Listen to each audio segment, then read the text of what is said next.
Welcome to Ekidel. Here in Ekidel, we train civil and structural engineers to build their career. Okay, so today I'll be showing you how to design this 8-story office building right here in Protastructure, and we will start from scratch, which is start from modeling and then up to the design stage right here in Protastructure. So if you have not yet subscribed to my channel Ekidel, I would say you should click on the subscribe button so you don't miss all the parts of this video. So right now, let's begin just now. Okay, so right now, looking at this right now, this is an 8-story building having a semi-detached of another 4-story building office complex just here. So right now, we will begin the modeling of this structure just now. So, and this is Prota 2021, and we will be using Prota 2018 for this modeling just now. So right now, we have to go back to our plan view, as you can see it here. We'll go back to our plan view right now. So once we go to our plan view just now, then the next thing right now is to create this, or is to create this grid line from grid line 1 to grid line 8, as you can see it here, to grid line 8. So right now, I will navigate to my Protastructure 2018 and then click on my building setout and then click on this orthogonal axis generator, then click at one of these points right now. Now, the dimensions for that grid is the first on this grid line A, which is on the y-axis. It is 4,000 multiplied by 4 numbers in 4 pieces. So I'll put 4,000 times 4, and then on this place is 5,000 times 7. So we have 5,000 in 7 places. So we can now click on what? Okay. So automatically right now we now have our grid line 1 to grid line what? To grid line 8. As you can see it here, and grid line A, as you can see it on this area, to grid line E, as you can see it on this area. So if we go back right now to our Protastructure 2021 right now, you can see that this place right now is from grid line 1 to grid line 8, which we have just created just now. And also we have also from grid line A, as you can see it here, from grid line A to grid line E, as you can see it here. So that is what we have just created just now in our Protastructure 2018, and then right now we will now go over to start putting up the columns right now. So we will now go right now to check the column dimensions. So just now you can see that the column dimension is 250 by 500, and I think we have a similar column, as you can see it here. We have a similar column up to this up to grid line 4. So except these ones that are circular columns of 450 diameter, which starts from grid line 5. So from grid line 1 to grid line 4 have a typical column with the same direction of 250 by 500. So right now we will go over to now insert that column right now. So go to this place right now, concrete member, and click on column. Most people, you will see your icons here, so but now I'll be using all these tabs. So right now I'll go over right now to insert this place. So I'll say 250 by 500, leaving this place as 0, and then I'll just go now and click at this point, and then we have this column from grid line 1 to grid line 4. So I'll just click at one of these points, then drag it down here and leave it here, and do the same thing also on this place again, drag it and leave it here, and do the same thing, hold here and drag and leave it here, hold my mouse button here, drag and leave the mouse button here, hold my mouse button here, drag and leave it here. So we have just established all the columns which we have right here on this model. As you can see it here, we have established all the column on this area right now. So again, we now have a circular column starting from grid line 5 to grid line 8, as you can see it here, and the size of that circular column is 450 diameter. So right now we can now go back to the Protastructure 2018 and then click on this place right now to change our column, to insert our circular column right now. So click on this place right now.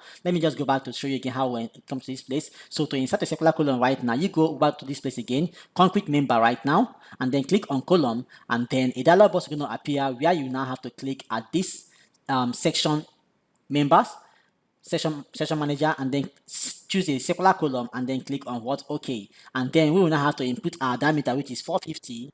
As you can see there, then we can now go right now, and that circular column starts from grid line 5 all the way down to grid line 8. So what I'll do, I'll just click on grid line 5 and hold my mouse button.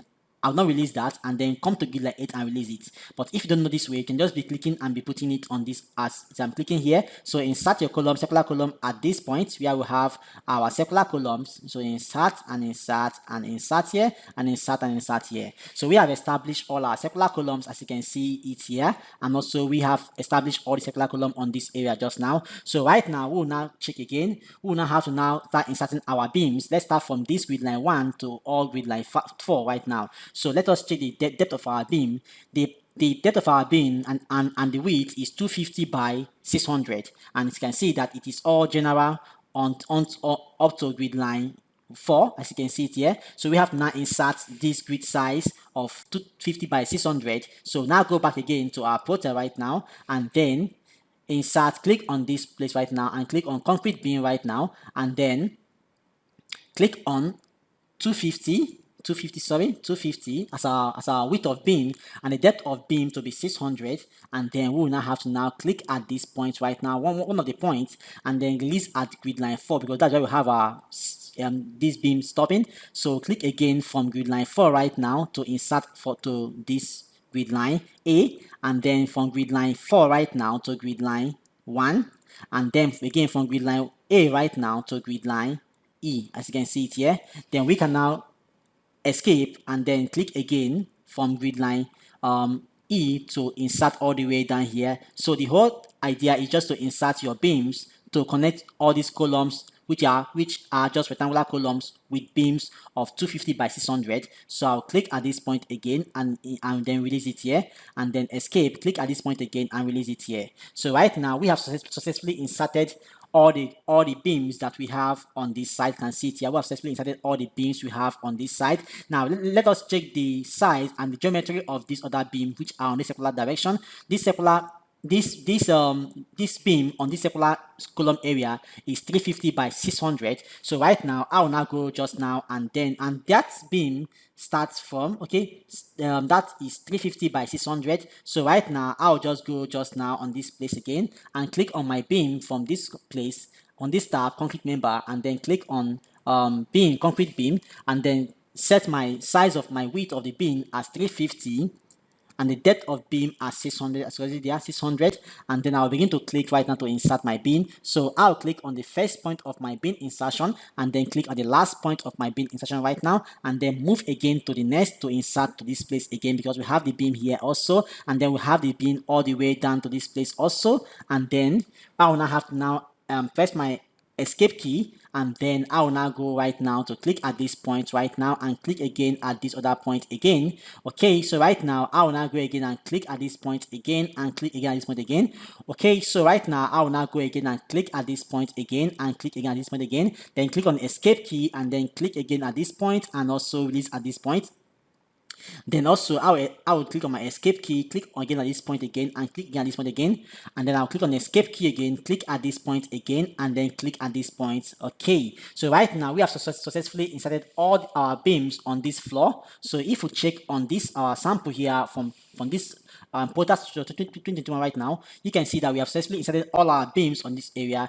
Next to do right now is now insert our slabs, as you can see it here. So we now have to now insert our slab, as you can see it just now right here. So right now let us check to the slab right now. This is an office building, as you can see right now. So we go back right now to our Protastructure 2018 right now, and then click on this place, concrete member, and then click on slab right now. So once you insert your column and the beams, next thing to do right now is to insert your slab.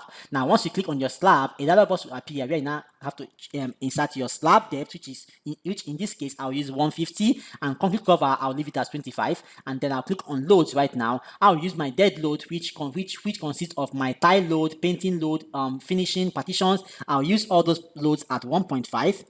And then on this impose load right now, I'll just click on this place, right click, and then since I'm designing for an office building, I can see it here, office building. So I'll go right now and choose my office. You can see it here, office for general use. So I'll select this load right now and then begin to insert all the way down right here, all the way down. I'll begin to insert all these panels. Now this place is where we have a solid slab on all this area right now, and from this place we have a rib slab inserted on all this place right now. So right now, since we have already inserted all our slabs here on this place now consists of rib slab. So if you check on this sample here, you can see that this is a solid slab and this is a rib slab. I can see it here. So right now we have now insert our rib slab just now. So I'll show you right now how to insert a rib slab right now. So right now we'll now go right now and click on this place again, concrete member, and then click on ribbed slab. I can see it here, ribbed slab. So once you click on that place right now, a dialog box will appear for the rib slab. So we put our width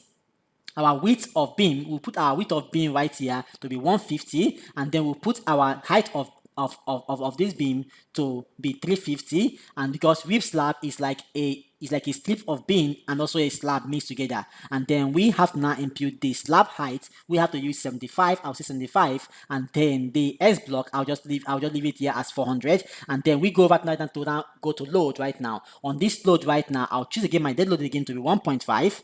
And then my impose load, I'll just right click right now and choose office load. As you can see it here, since we are designing for office building, so I'll click on office for general use. So right now I begin to insert my roof slab, where I have my roof slab from the sample which you just seen from the Protastructure 2021. So right now, if we go right now to our sample just here, you can now see that we have successfully inserted this slab and also this slab just now, which we have right here. You can see it here, which you have. So I'll click on escape, or just click on this arrow here to just escape. So right now we have successfully inserted all the slab, as you can see it here. Now, but now if we check on our model right here, you can see that we have a cantilever slab, as you can see it here, and this cantilever slab has a cantilever length of 1,000 millimeter. So right now we want to insert a cantilever slab right now. So right now we go over again right now to now insert the cantilever slab. As you can see just here that we have cantilever slab all around this area right now. So right now we go first to go and insert the cantilever slab.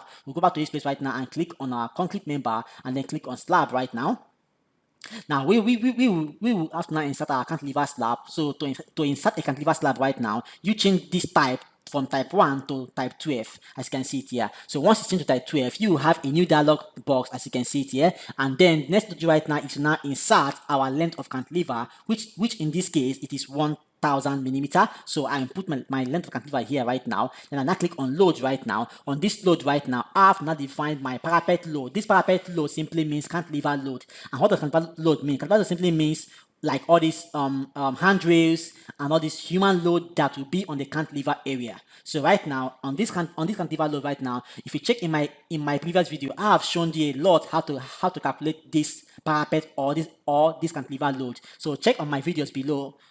Check on my previous video and you see how to calculate the cantilever load. So in this case right now, I'll impute my cantilever load as 9.81, and then right now I'll begin to insert my cantilever right now. So we have cantilever all around the building. So right now I'll begin to insert right now. I'll click on this point and click at this point right now, and then click outside, and then click again at this point and outside, and also at this point again, at this point, and then click outside, and also this point and outside, this point and this point again and outside, and then again this point and this point again and outside again, and then click here again and click here again and outside, and then we come to this place right now, click at this point and click outside, and then click again at this point and click at this direction outside, and then click again here and click outside, and then click again this point and click outside, and then again I'll go again and click this point and outside, and then again this point and click outside, and then click again this point and click outside, and then click again at this point and click outside. Now if you have not click on the subscribe button, I would say you should please subscribe to our channel and also share these videos so that your friends can also know how to design concrete buildings and concrete structures using Protastructure software. So again, I'll click again on this point again and this point and click outside, and click again at this point and click outside, and also click again this point and click outside, and then click again this point and click outside right now. Okay, so right now we have some changes on this area. If you can check on this place right now, you can see that there are some changes at this place right now. There is a slight changes right now, and also on this place also we do not have a pin here. We have a wall here. You can see it here. We have our wall as you can see it here. So we have a wall here and also a wall on this side. So we have to now go right now to go and change that place. We have to now delete this place right now, this beam. Delete this beam right now and this beam also right now, and then go over to concrete wall. You can see the concrete member, and then click on wall right now and choose our wall thickness as 250, and then make this eccentricity to be what? 0.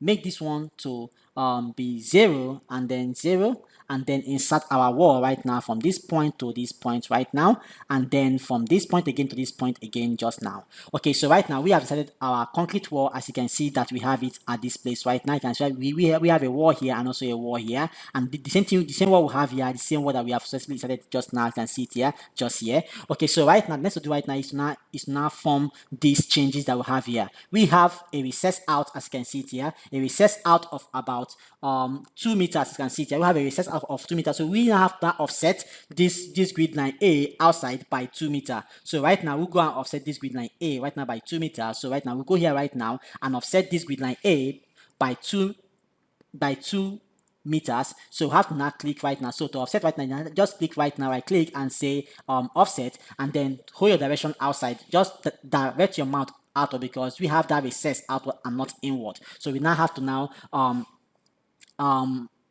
offset this one outward. To now offset, to type your length right now, you hold shift and F2 right now and type your length. Since you are going downward, you say minus 2000 and then we say enter. So right now we have successfully done that. But before that right now, let's first of all stretch out this.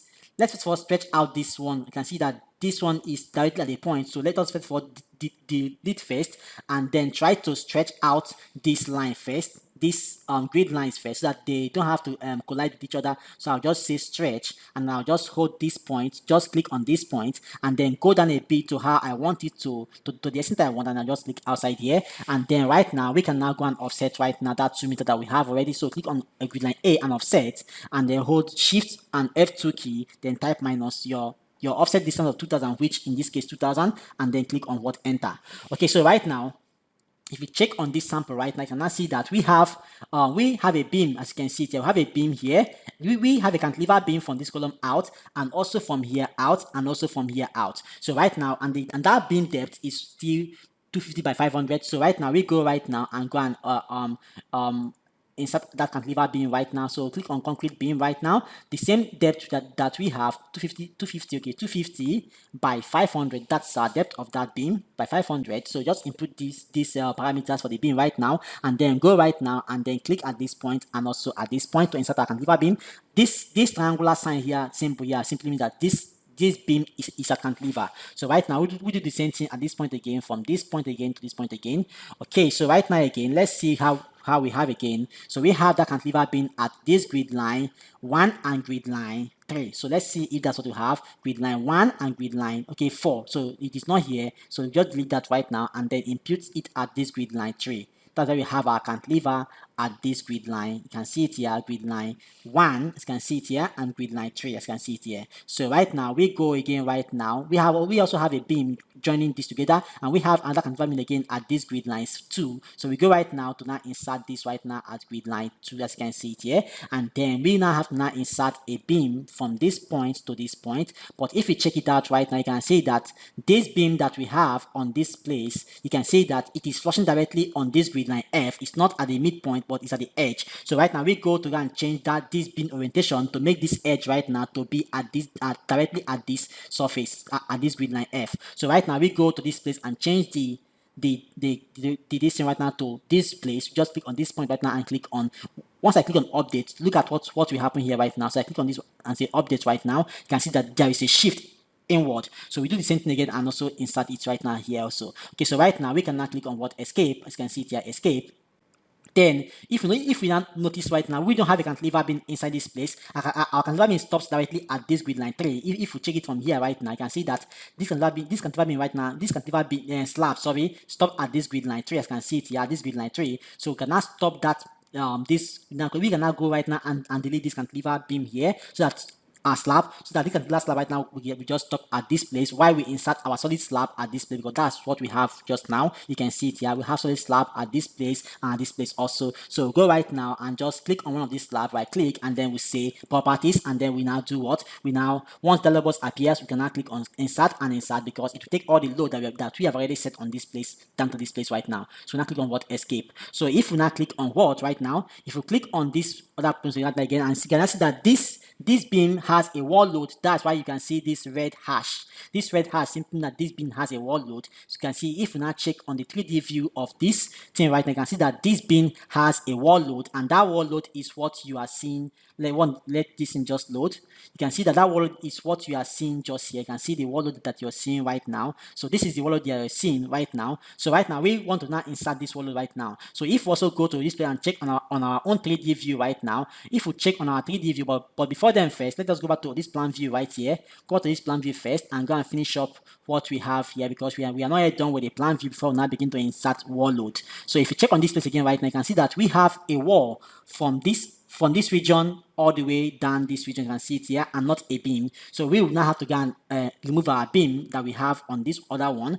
We have a wall on that place from all this region right now. You can see it there. So on this place, let's confirm the size of the wall. This wall is still having 250 by 5000, which is the length. So I have to now go and insert that just now. So we insert wall on this area boundary, as you can see it here. So right now we go just now, click at this point right now. Now, also, if we also notice too that on this column here, this column is not circular on this plate, on this our sample here. This column here is rectangular and it's being bent on this other direction. So we have to now change this column right now to rectangular column. So just take right now these properties, right click and take property of this right now. But this time right now it is not rotated vertically, it's rotated on the other rotation. So change it by 500 by 250, and then we now impute this right now. You can see that. Then right now we can now go right now to confirm what we have here just now. So if we go right now on this place to check the size of this wall, you can see it here is 250. So we can now go right now and delete all the beams that we have on this other place. Delete this beam also, delete this beam, and then delete this beam also, and delete this beam also because we don't have that beam there. Delete this beam also because on this place we have wall, concrete wall on this other area which I'm deleting the beams. So delete this beam also. Then now let's check if we have our concrete wall at this point, at this place. So let's check. Okay, we have the same thing at this place again. So we also go right now to now delete this right now. You can see that I'm using these two Protastructure at the same laptop. That's to show you that's just to show you what we are taking from. Okay, right now we now go and do concrete beam right now, and then set our concrete wall. Sorry. So let us go back right now and click on concrete wall. Okay, wall right now, and then okay, it's already set. Our width is 250 already there, so we can now insert the concrete wall just now from this point to this point, and from that point, this point again, right, not this point again, and then from this point again, right to this point again, and then from this point right now to this point again, and then all the way from here to here, and then from here to here, and then all the way from here to here, and from here right now to here as our final one. So right now you can now see that we have inserted all the concrete wall that we have here. We have the same thing at this place. You can see it here. So right now, if we now check on our 3D view just now, if we check on our 3D view right now, where we go and check this 3D view just now. So if we check on this 3D view right now, on this other place right now, you can see what we have just successfully created just now. Let it just open so you can see what we have created just now. You can see it here. So right now we want to now insert the wall load on this cantilever beam, as you can see it here. So right now let us go and check how this sample is right now. So if we right click it and change to 3D view right now, you can see that we have successfully gotten this ground floor. Let it just load. We have successfully gotten this ground floor, this ground floor area. Sorry, we have successfully gotten this ground floor area, as you can see it here, this ground floor area. So right now, let us check this opening for this for this wall right now. You can see that this wall have an opening, but on this our own right now there is no opening on this wall. So let us create that opening right now. So to create an opening right now, let us check the size of that opening right now. So we just click on this place on this wall right now, right click and then say properties right now, and then once we check on properties right now, we can now check on the property of that hole right now. So we on that opening right now, so we will just go right now and check on sorry, escape first, then right click and then say opening on wall. Let us click, okay, click on this place, opening on wall, to now check on that wall opening editor. So let's check the size of this opening, because this was a live project which I did for a client. Okay, so we have our opening right now on W at 1200, 15 and 15 and 900 for this other place right now. So let us go right now and impute that changes right now. So I click right now and say okay, add opening. So go to wall opening editor. So click on this place right now and then begin to add. Just click on add right now and then begin to add right now, which is 1200 from what we have already there, and 1500 as our height, and then the distance from to push out this opening to centralize it right now is 1500 also in my own case right now, and then we used our height right now to be 900 because that's a window. So if the height, this will now move upward right now. So we now click outside again. I'm now click on what? Okay. So you can now see our opening right now. We have created this opening right now just at the same thing that we have here right now. You can see it here. We have the same opening just here right now. So the same thing happens here again. We do the same. Let's check this one again and check the parameters for that opening right now, and then just check. Like I said, we want to model exactly what we have here. So this one will have 1215 2900. So just escape right now and then go back to 2018 and then click at this one right now. I click and then say wall opening editor, and then we now click on add and then put here 1200, 1500, and then 2000, sorry, 2000, and then 900, and then click on what? Okay. Sorry, let's see what's happening here. So let's confirm what we have there because it's not what matching. So click on this, right click and then say property right now. And sorry, well, so we have 1215 and 2000 at X and 900. So let's confirm that right now and go back to our 2018 and then click on this, right click and then say what? Then right click and then right click. Sorry, click, right click, and then say wall opening editor. And okay, we put here 200 instead of 2000, so we have to have 2000, and then click on what? Okay. Okay, so right now you can now see what we have just gotten right now, data opening right just now, and then we also go the same thing right now to do the same. We have opening on this other place also, so we go again right now to also put that opening at this other point. So right now we go to this place right now to check the openings right now again. Sorry, so you can see that we have openings also on this other end. So let me check the opening right now. So right click right now and then right click and say what? Open wall opening editor, and then let's check. We have it 12 by 2100 by 2000 by 200. So let us go and edit that right now. 1222122 and then 200. So right now we go right now and then click on this one right now. Right click and then we say what? Wall opening editor, and then right just say add and then say 12 by 2000 by 2100 by 2000, sorry, and by 2000 by 900. Okay, so now click on what? Okay, sorry, let's see what we have on this other end.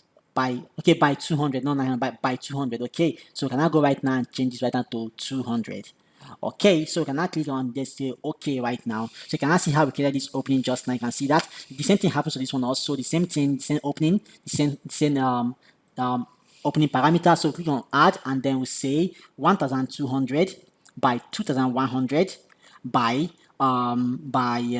2000 and by 200. Okay, now click on what? Okay, and then that's what we have also. And then let's check if we have opening on this other end. So let us check right now from this place. Just cancel this and then check if we have no opening on this. I can see that we don't have any opening on this other wall, as you can see it here, and also on this end again, no opening also. But we have an opening on this other point, which is on Storey 2, but right now we're on Storey 1. So right now we have successfully inserted all the opening that we have on this other end. So right now we will now have to now create this wall load, as you can see it here. This is not a concrete wall. This is just a wall load on top of this cantilever beam. So right now let us now create this wall load right now. So right now we will now go right now on this Prota 2018 right now. Then just rotate this thing right now. Click at this or click at this beam right now. You can see the beam I'm clicking right now. Click at this beam right now. Right click and then say is edit beam wall load. Click on that place right now, and then a dialog box will appear which now have to now impute your parameters for your wall load and your loading. So right now, once it is being loaded right now, we now have to insert what you need to it first of all. We have to put 3.47, as you can see it here. Then we'll go right now to insert our wall height. On this case right now, let us first of all confirm our Storey height for this sample right now. So if we check on this place right now, if we check on building setup right now and then click on Storey right now to check our Storey height, and let us check our Storey height just now. Edit Storey, and then let's just check our Storey height for this Storey 1. Storey 1 height is 3,300. You can see it there, 3,300 right now. You can see it there. So right now, just escape right now, and then if we check this wall load right to now see our Storey height that we use for this wall load right now. So if we check our wall load just here right now, right click, and then we say edit beam wall load, edit wall load. Okay, so if we check on that right, you can see that we use a Storey height of 2.7, as you can see there, and a wall thickness of 0.25. So we just escape right now and then go back to this place right now. Right click on this place and then impute our edit beam wall load and then impute those values right now 3.47 and then impute this wall height as you can see it here as 2.7, which we just confirmed there, and then impute the wall thickness 0.25. As you can see, this one right now is a this wall unit weight is a constant for all 9 inches wall. This 3.47 is a constant load for all 9 inches wall. Okay, why this wall height? You have to now confirm your own wall height and then impute your wall height on this area, which you have to minus the beam depth that is coming from the first floor or from the upper floor, and then impute your wall height. Why this wall thickness is just the wall thickness that we want to use. Okay, so right now we now click on what? Okay. Okay, so right now you can now see that we have successfully inserted this right now. You can see that we have successfully inserted this wall load right now. The same thing happens here also, but first of all, you can see that this wall load also on this other two face has openings and see it here. So let us confirm the opening and the size of the opening. So just by click right now and then click on what? Edit beam wall load, and then we have now check right now, and then you can see this, we have the same parameters, but on this place right now, if you check on edit wall load right now, you can see that we have our wall opening to be 2,900. So right now we go over to this place right now to edit that, right? So click on this beam right now, I click, and then we say edit beam wall load, and then we now go right now and impute first of all our wall unit weight as 3.47, which is a constant for all 9 inches wall, and then impute our wall height 3.7. This one is not a constant because it has to depend on your own story height. So put here also 0.25, which is not a constant, also depend on your wall thickness that you want to use. Then we have to now go right now and edit our opening for the wall. So right now we have to put on add and then impute 1,000 for what we have here in this case for this design, 1,000 by 2,900. So go right now to impute that right now, 1,000 by 15, okay, by 2,000, okay, and by 2,000, sorry, and by 900, okay, sorry, 900, okay. And then we now have to now click on what? Okay, and then click on what? Okay. So you can now see our wall load just now. You can just see it here right now. So again, right now we go again right now to also insert the same thing that we also have directly at this point also. So we do the same thing right now here. So we can so since we have the same, if you check right now in this place, we have the same escape first and escape again. We have the same wall load. You can see that we have the same wall load from at here and also at this point also at this place also. So we'll just copy this wall load right now. Click on this place right now. Right click and say copy beam wall load, and click on this beam right now. I click and then we say what? Copy and paste copied beam wall load, and then just paste it there right now and say yes, paste opening also. So you can see that we have pasted this right now. You can see what you have just gotten right now. So we also go right here also and copy this one also. Right click and then we say copy beam wall load, and then rotate right now, click on this beam right now, I click and then we say paste copied beam load, and then we say yes, and then also yeah, okay, yes right now, and then you can see that we have successfully created this right now. As you can see just now, you can see what we have right now. So we also go right now also and also check to confirm what we have here. Now we have a column. I can see it here. We have a column at this point, as you can see it here. We have a column at this very point just now. So right now we have successfully inserted all this right now. So the next to do right now is to now insert our story right now. So right now we go right now to insert our story. So we go over to right now to so I can insert so I can get this story right now, because this is just the story that we have gotten right now, this one. So we cannot get this other story right now. So we go right now on this point right now and then go over right now to now insert our story. So we cannot click on this place right now, building setup right now, and then click on what? Insert story right now, and then we'll click on to insert the story, say story 2, and then we click on what? Enter, and then click on say yes, and then we now go over and click on story 1, then go to this place again to not generate story right now. We now go and say generate story right now, generate story from story 1 to story 2, and then we say okay, and then once here shows process completed, we can now click on what? Close. So here I have showed, okay, we can click on what? Close right now. Okay, so you can now see what we have just gotten right now. So if we click on story 2, story 1 right here right now, you can see that on this other on this place right now we have a column. You can see it here that there is a column at that very edge. You can see it here. There is a column at this edge, also a column here, and also a column at this other end. Also you can see that we have a column here and also a column here right now, and that column size, let's check column size, it should be 225 225. So if we check column size right now, you can see that the column size right now is 225 by 225, as you can see there. You can see that the column size right now we have is the width of the column is 250 by 250. So right now we go right now to now inside the column just now. So click on this place right now, and then go right now, click on Storey 2 right now, click on column. We can work directly from this 3D view. So click on column right now, and then click impute our column depth and width 250 by 250, which is a square column, and then we have to now change the column orientation because the column we have to flush. Okay, let me just take you back to plan view for that story. So go back to plan view right now so that you can see what I'm doing perfectly, because most of you is now aware that we can model on 3D view right now. So let us go back to our plan view right now. I think this looks more okay for you guys. So right now we have to now insert the column here and column here and column at this point also. So right now we'll go right now on this concrete member and then click on concrete column and then input our column size, which is in this case 250 because it is a square column. Right now we have now click right now. Now if we now click on this place right now, you can see that this column is coming out, but it is meant to flush with this grid. So right now we'll change this column orientation right now and then click on this place to click on, now select this here right now and then click on upgrade. You can see now that this is now this column has now aligned with this grid line and with the bin also. So we'll do the same thing to click the same thing here and then also insert the same column also at this very point now also. So right now if now click on escape right now and then click on 3D view, you can see that we now have columns at that point. So we can now go up and then by click on the 3D view right now, and then you can now see that we have columns at the ground floor, which is not meant to be here. You can see that because we have the column right here at the upper floor, leaving our ground floor at this place to be like a cantilever, as you can see it here, to be a cantilever. So, but if you check our own right now, look at what we have right now. So we have to not just delete this column just now and insert the column at the second story and not at this on the ground floor. So go to Storey 2 right now, click on Storey 2 right now, and then go back to plan view right now, Storey plan view, go to plan view just now, and then insert that column as Storey 2. So you go to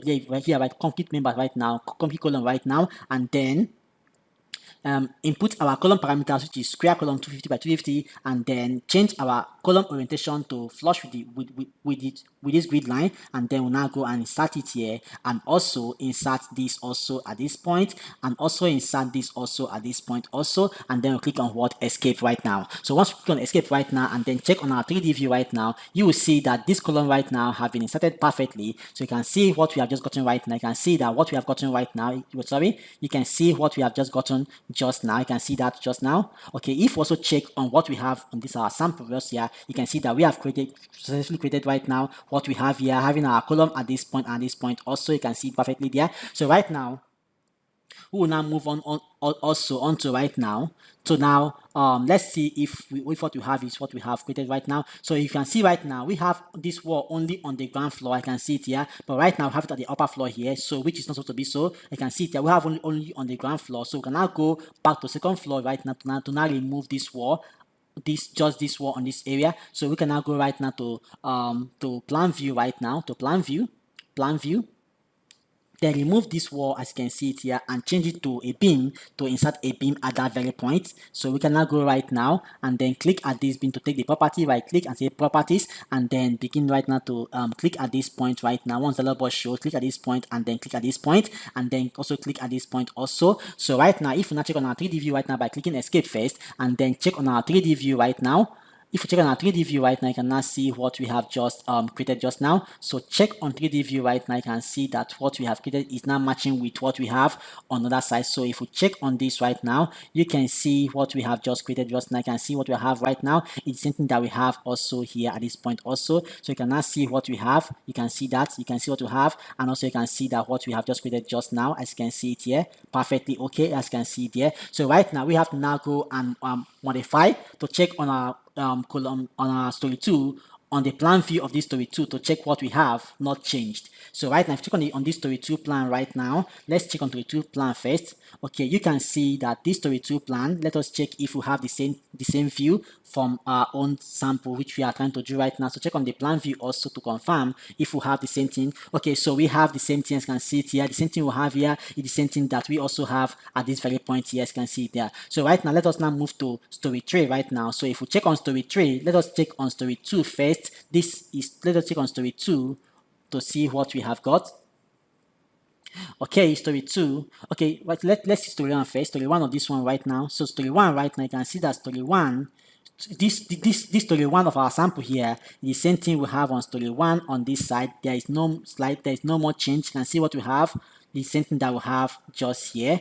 Now story 2 right now has a slight change because there is a little recess outward. You can see it here. There will be a recess outward here. So on this story 2 right now, so we have to now make our editing on this story 2 right now. So go here right now and then begin to add the features which we have on this other sample here onto this 2018 version, as you can see it here. So right now, the only difference that we have from this one right now is that there is a grid line G, as you can see it here, while from this our own, we have only grid line F. So we have to now offset to get grid line G. So right now, let us check the distance of that grid line G from F to G right now. So from F to G right now, let me just measure, right click and then say measure. So if now measure from this point right now, from this grid line F to grid line G, to grid line G, you can see that it is 4 meters. You can see that it is 4 meters. You can see it here. So let us now go and offset 4 meters from that point to that point first. So we have to now go right now to offset 4 meters backward, downward. So we can now go and offset, then shift F2 and then impute minus 4 meters because you're going downward. So put minus sign, 4 meters and then enter. And then this is where we have our new changes now. So let us check the things found on this grid line G, as you can see it here. So let us check right now from our sample here that this grid line G has a column, a circular column of what size? 600. You can see it there. Has a column of diameter 600 at grid line 4 and also at grid line 6 and also at grid line 8. So let us go and make that changes just now. So we go right now to insert a circular diameter of 600. So let us go right now and just click on column, then change the column to a circular column. So click on this right now and choose circular column and then click on what? OK, and then impute the diameter as 600, as you can see just there, and then we have it on then click at this place and put eccentricity as 0, 0, 0, and then click at this point and put it at grid line 4. As you can see that we have it at grid line 4, 6, and 8. So let us put that changes right now. 4, 6, 6, and what? And at 8, as you can see it here. Okay, so right now, let us now move on right now to now check what we have again. We also have a beam connecting from this point to this, from grid line A to grid line G. So we have a beam connecting this column to this column and here to here and here to here first. So let us check that beam size is 250 by 600. So let us now go and impute those parameters just now. The same thing happens. This one now is 350 by 600. You can see it here. So only this one that is 250 by 600, you can see this is the same thing. So only the last one that has different change of values. So we now go right now to now click on this place and now begin to insert that beam right now. So click on escape or just close that title box and then click on concrete member right now. Click on beam just now and then put a diameter of beam 250 by 600, as you can see there, and then begin to insert this first. We insert this first and then we now move again to insert this again from here to here, and then we have also the same, we have beam also at this point and at this point also. So we go right now, we move right now to now insert also from this point to this point right now, and also from here to here right now. Why this one changes to 350? So we now go and change here right now to 350, as you can see there, to 350 right now. 350 by what? Let us confirm what we have on this sample here. 350 by 600, you can see it here. So right now we go right now to impute that 350 by 600. So just do that right now, impute with 350 and 600 as our depth, and then go right now and impute this just here right now. Okay, sorry, we go right now. Let us check what we have just here right now. Let us confirm what we have there. Go here right now. Okay, we don't have a slab at that point, cantilever slab, we don't have it there. So we go right now to remove cantilever slab that we have here. We don't have cantilever slab from here to, we don't have here, and we don't have here also at this story 2. So remove it first and then go and input our concrete member beam and then input our diameter our depth, our width as 350, and then depth at 600, and then insert this just here right now. And then let us check what we have again. We have the same, we have a beam of what 350 by 600, I can see there, that runs all the way down to this place. So we do the same thing right now and impute that from here to here, and then we just say no, and then from here to here, and then we click on what, just say no, and then we now do what right now and say escape, just as you can see it here right now. And then what do we have again right now? Let's see what we have again. We now have a Lip Slab, as you can see it here at this point. So we just go right now, click on one of these Lip Slab, right click, and then we say properties right now, and then we now go right now to now insert this at this point, as you can see it here, insert here also, and insert here also, and start here also. So right now we can now go right now and click on what, escape right now. So you can now see what we have gotten just now. So if we check on our sample here, so we can now see that we have a Cantilever Slab, as you can see it here at this face just now. So we can now go right now and click at this point right now, and then go right now again, click at it at one of these slab, right click and say properties to take the properties of that slab right now. So we now take the properties of that slab right now and begin to install our Cantilever Slab for our back corner or for this office building right now, from here to here, outside, and then from here to here, and then outside, and then from here to here, and then outside. So if you now check what we have gotten just now, you can now see that that is the same thing that we have got just now. You can see it here. We have our Cantilever Slab all around, as you can see it here. Same thing that we have just now, as you can see it here. So let us confirm again what we have, if it's okay for this story too, and the same thing that we have is something that it's already okay at this place also. So if you now check on our 3D view from what we have here right now, 3D view right now from this Prota 18 right now, right click and say 3D view just now, and then check it out. You can see what we have just successfully created just now. You can see what we have gotten just now. You can see it here. Now this column right now comes down, what you can see it here. Now if we now go right now to check on what we have just done, let us go right now and check on story 3 to take our changes on story 3, because we are about to install story 3 right now. So if we check on story 3 right now to see what changes that we have, if there's any big changes on our story 3, you can see it here right now that at story 3 there is no big changes. We just have to insert story 3 and just repeat the same thing. So go right now and insert story 3 right now. So go back to our plan view just now, plan view first, go back to our plan view just now, plan view just now, and then click on this place, building set out, and then click on what, insert story, and then we'll click on what, story 3, and then click on what, okay, and then we'll click on what, yes, and then we go back right now to now click on story 2, as you can see it here. So we'll copy everything from story 2, and we will have to copy from story 2 to story 3 right now. So go here right now and say building generate, you can see it here, building set out, and then generate story right now, and then copy from story 2 down to story 3, and then we'll say okay, and then we wait for it to copy everything that we want right now. Okay, let us wait for it to copy everything right now. So once here shows process completed right now, we're gonna click on what, okay, and then we have successfully right now copied story 3. So if you check on 3D view right now to see what we have just got, you can see that what we have just gotten right now. So right now, if we check at this place right now, you can see from this sample that I'm copying right now, check on 3D view right now, you can see that we do not have this wall load that we have. Let me just open. We do not have this wall load at this story 3, because this is story 1, this is ground floor, first floor, story 2. So we do not have this story, this wall load at this level, as you can see it here. So if we check on our own right now, you can see that we have already gotten 2, but in this case we only have this wall load stopping at this at this level. So right now, let us go right now to now remove this wall load that we have just here at this top right now. Remove this one right now, delete this one also, right click and delete this also, and delete this also. Okay, so right now you can now see what we have just gotten just now. So right now, let us go again right now to check right now of what we have right now. So if we check right now, you can see that this our column drops down from this story 2 all the way down here. So right now, this also drops down from story 2 down to the foundation, from here also down here. So right now we go right now to this place right now, and then look at this column that we have, these 3 columns here, we have to now click on this place right now and delete them, so that we can drop this one down all the way down, delete this one also, and delete this one also. And then if we check right now to see what you have gotten right now, this column drops all the way down from this point.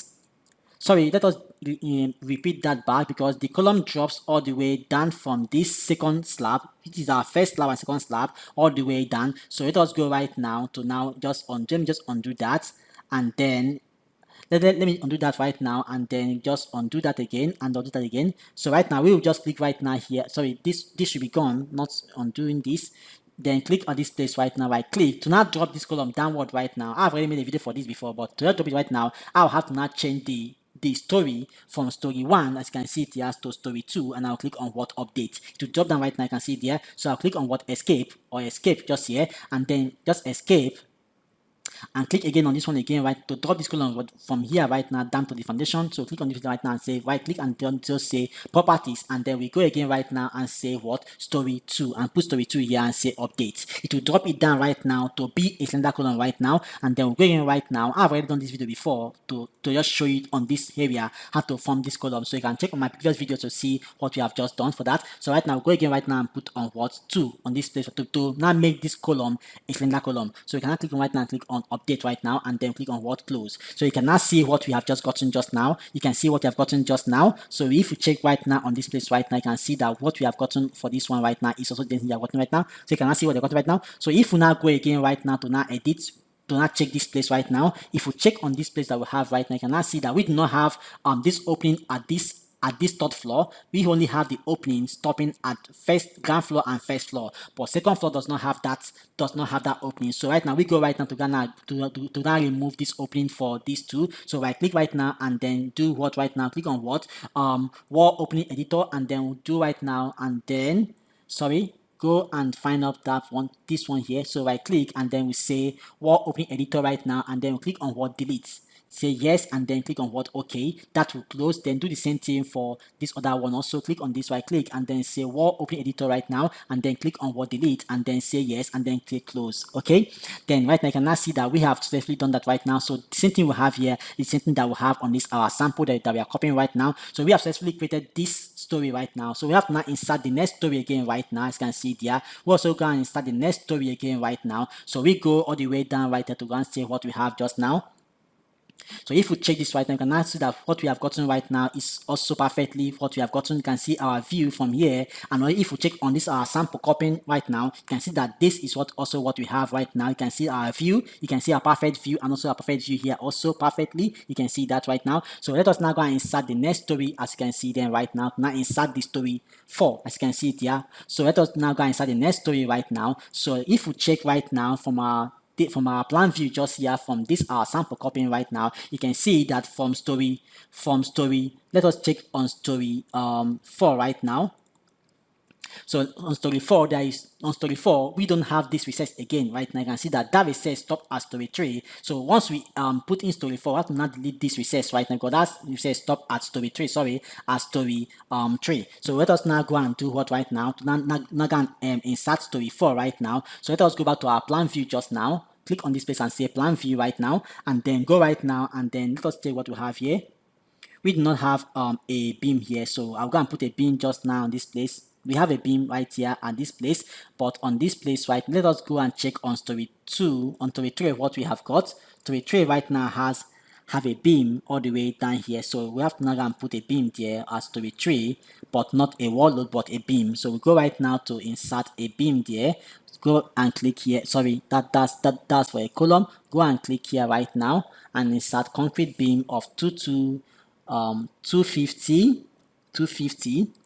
by 600 yes, and by 500, so by 600 yes. So let us confirm that what we have here by 600 by 250 by 450. Okay, 450 here. So let us go and insert this right now, 250 by 450. So put here and say 450, and then make it to recess with to align with the grid line of F. So go right now and say this should be done like this, and then middle, okay, and say this, and then we go again right now and do the same thing for here also, and then we go right now to now recess this, to now flush this with the grid line, and do the same thing here. So you can now see what we have gotten just now. So you can now do what, escape right now, and then we go again right now to insert our story for story 4. So if we check on this place, our sample right now, and check on story 4 right now, you can see that there is no recess on this other end. So if we insert story 4 right now, we have to not delete that off right now. So we can now go right now and insert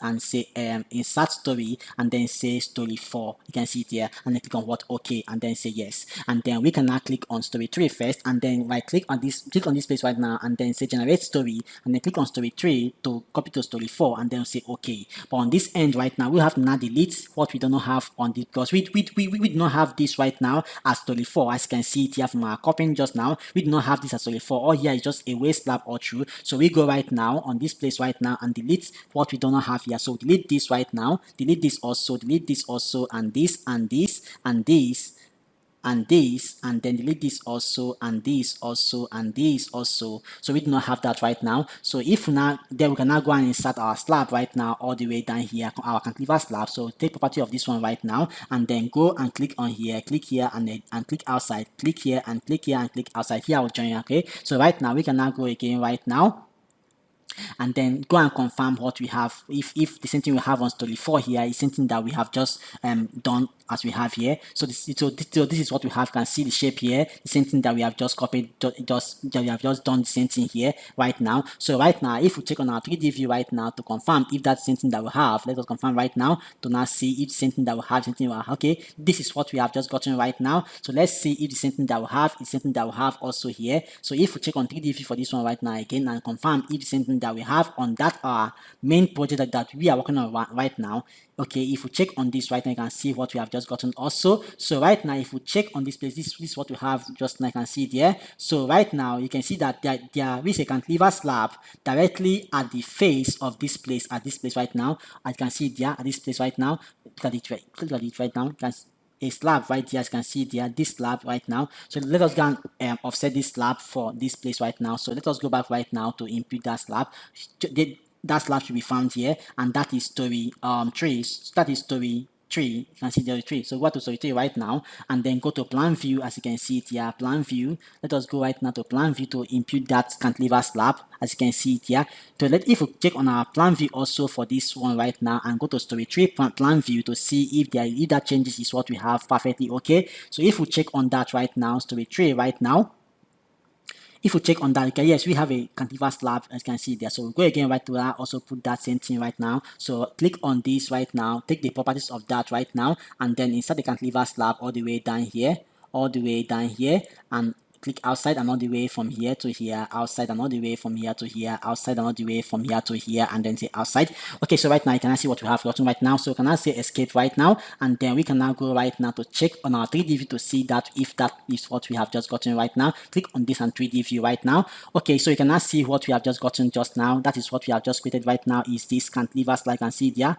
This cantilever slab, just this one here, particular one here. So right now you can now see what we have just gotten right now. So go back to our plan view right now, go to plan view right now, and then click on story 4, and then we can now go right now to this place just now. You can see that right now, let's go to story 4 right now. Now, story 4 right now is almost similar to what we have all the way down. Story 4 right now, from story 4, if we check on this 3D view right now, you can see that there is a change of level. There is a change of level. You can see it here that this one ends directly at story 4. This is story 4. You can see it here. So this ends directly at this place, while here continues right now. So let us now go and insert story 5, because at story 5 right now, if we see on story 5 right now, you can see that this story 5, there is nothing found here. You can see the grid line, there is nothing found here, but this only continues upward to story 8 right now. So let us go right now to now insert story 5 right now. So click on this place right now and click on what? Insert story, and then click on what? Type 5 and then say enter and then say okay. Now go to story 4 right now, click on story 4 and then go to building setout and then click on generate story and then click on story 4 to story 5. Means copy everything from story 4 to story 5 and then click on what? Okay. And then what happens right now, once here shows okay, we'll now click on close, and then we will now have to edit right now by taking off all the ones that we have here, because we do not have this part of this building does not go all the way down. So we have to now delete this part right now and then just say okay. Then just say okay and then delete this part also. delete this part also, delete this part also. It doesn't go up. Delete this one, and delete this beam, delete this one also, delete this also, and this goes, and this goes, and this goes, and this one also goes. So right now, if we now go to the sample right now and go and check story 5 on our plan view right now, you can see that story 5, what happens is that we have only this story. You can see what we have here right now. So we have a cantilever slab all the way down here. So right now, go right now to go and insert a cantilever slab all the way from here down right now. So take right now from this cantilever slab, I click on this right now, click on this and the properties right now, and then take the properties right now and begin to insert that one right now. So begin to insert that and click outside this to this, and then outside this to this, and then outside click this point and click outside, and then you can now see what we have just gotten right now. So if we check for what we have just gotten right now, you can see what we have just gotten on 3D view right now. You can see what you have just gotten right now. You can see what we have just gotten right now. You can see that perfectly okay. And also the same thing that we have that we have on our sample here also as 35. You can see it as 35. So right now, let us take our 3D view also from this sample right now. So from this sample right now, you can see it here. We have our sample right now. You can see that we have successfully gotten to this 35 area, this level right now. This is level we are, this level right now, level we are. So we will now have to now insert story 6, 7, and 8 right now. So we go back to our plan view just now right now, on this our plan view right now, and then back to our plan view right now, plan view from story 5. We have to go back to our plan view from story 5, and we will now go right now and click on building start right now, and then click on insert story, and then type story 6 right now, and click on OK, and then say yes, and then we also go again and insert story 7 also, and type 7 first, and then say OK, and then we go again and insert the last story 8, because since they are all typical right now, we go again right now and click on insert story and insert 8, because from 5 to 8 they are all typical. So go and right now and insert story 8 and put 8 and say OK. So right now we will now have to now go and click on story 5, where we have the main parameters and the main elements, and now click on building setup and then click on generate story. Now since they are typical from story 5 to story 6, so we will now go and click as story 5 and say source story as story 5, and then target story, and we are targeting story 6 to we are copying from story 5 to everything from story 5 to up to story 8. So now click on from 6 and then hold my shift key and then click on 8 and then click on what? OK, and then we wait for here to show process completed. Now it has entered story 8 right now. So once this now showed that, it's gonna say OK, and then if we check on story 8 right now, you can see that we have this plan on story 8. Now if you check on our 3D view right now, you can see that we have successfully created this model just now. You can see it here perfectly. We have successfully created this model perfectly just now on this Prota. You can see it here. We have successfully created this structure right now. Same thing that we have here, the same thing that we have also found directly at this place also at this model 2018. Also, you can see it here. So we have successfully created this perfectly on this place. Now what is left right now is the foundation right now. The foundation which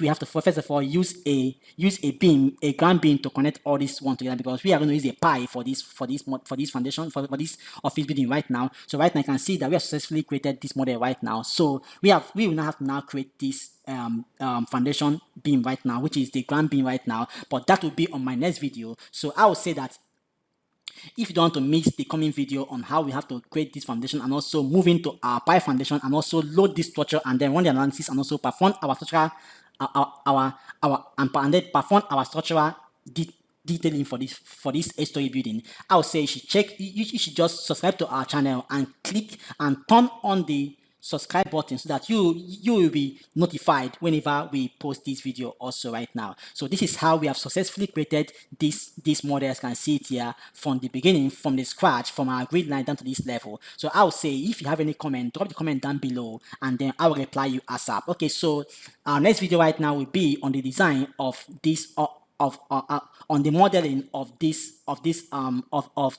our ground beam, and then we will now move on to now perform the structural analysis, where we have to apply our wind load and other things on this structure and then begin to design for this structure and check all the columns if they are okay and all the members, beams and wall if they are all okay. So right now, thank you and God bless you for this perfect tutorial right now, and for you to stay to the end, and God bless you. Please share this video and also click on the subscribe button if you have not yet subscribed to my channel Ekidel. Please subscribe to my channel Ekidel and help us to grow very fast. So thank you very much and God bless you right now. Okay, so thank you.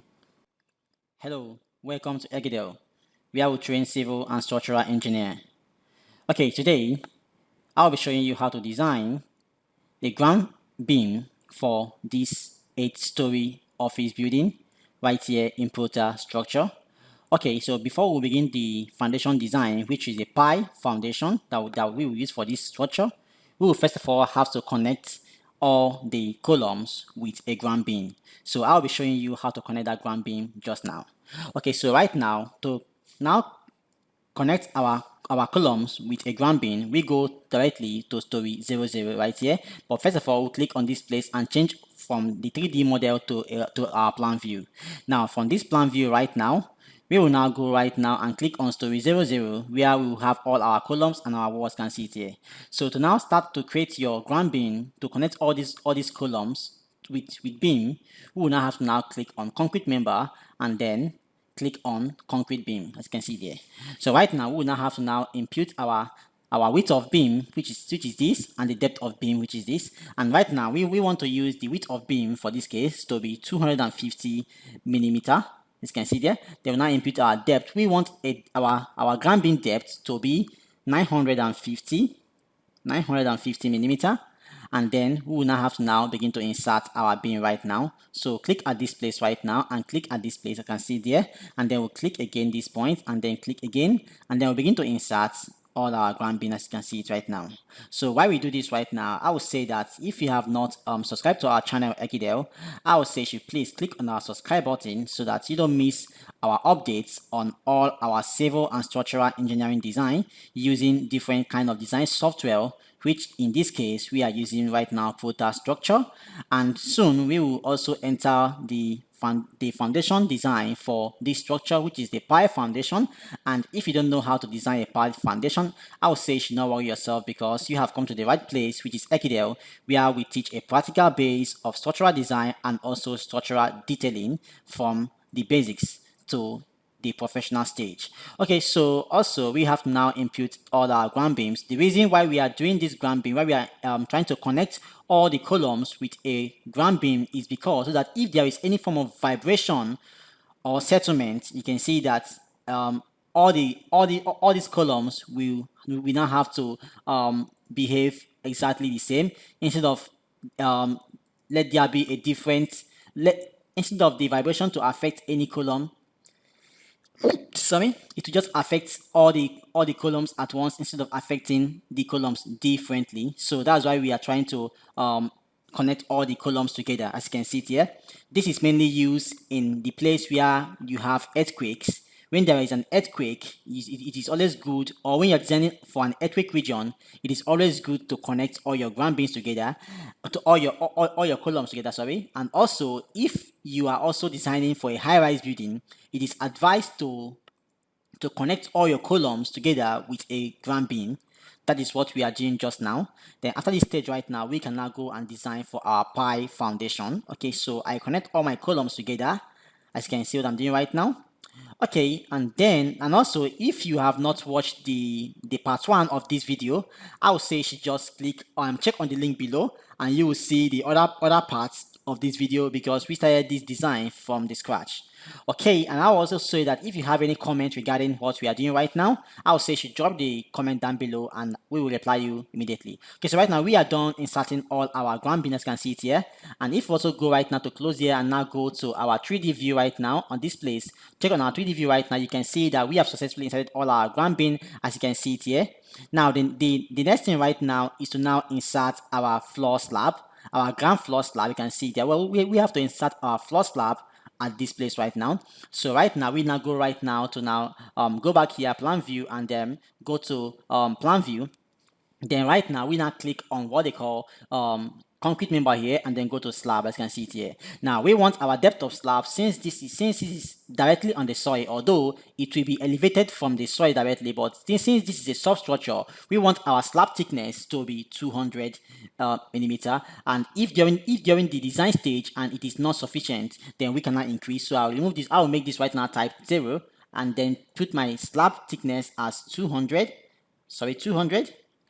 that's my slab thickness, and then use concrete cover to be 50. In this case, I want to use 50, but maybe in your own country, you can, like in US likely uses concrete cover on foundation to be 100.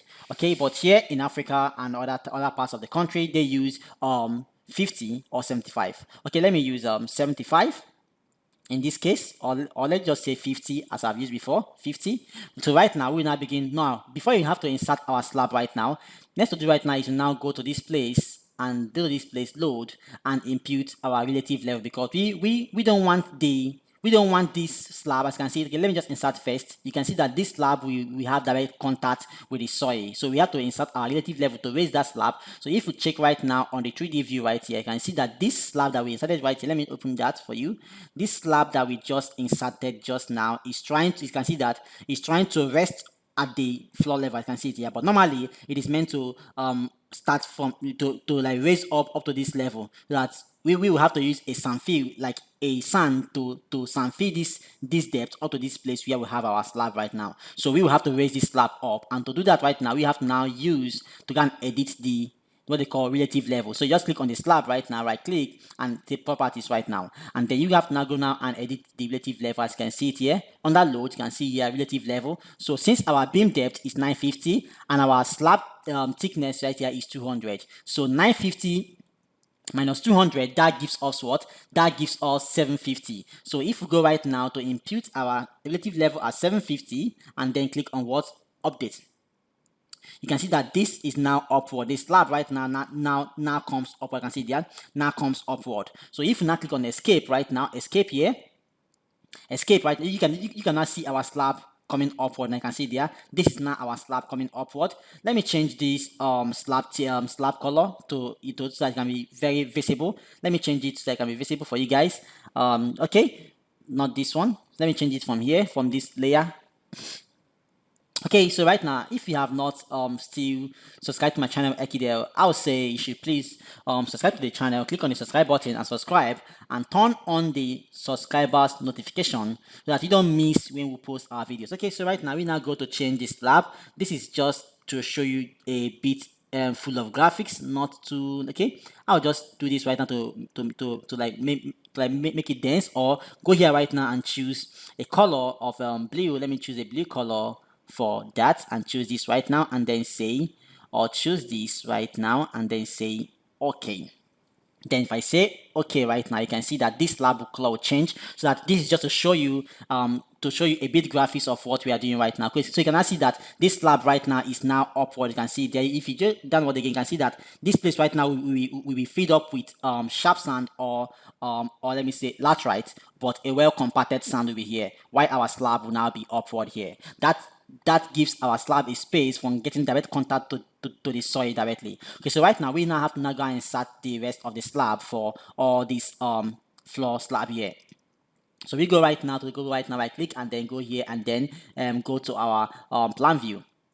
Now we now click on this place right now, right click on this slab and then take all the properties that we have already set, as you can see it here, then begin to insert right now. Now this looks like a raft slab or a raft foundation that we are doing. We are not performing a raft, sorry.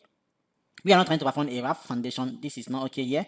Let me just remove this one. We are not doing a raft foundation because this is already an 8-story building, which we are going to use a pipe foundation, because once your story is more than 5-story, it is not advisable to use a raft. Sorry, to use a raft foundation. It is advisable to use a pipe foundation for a story more than 5 meters, even if your soil is okay. You have to use a pipe foundation sorry, to be able to carry the load directly to a stable soil strata.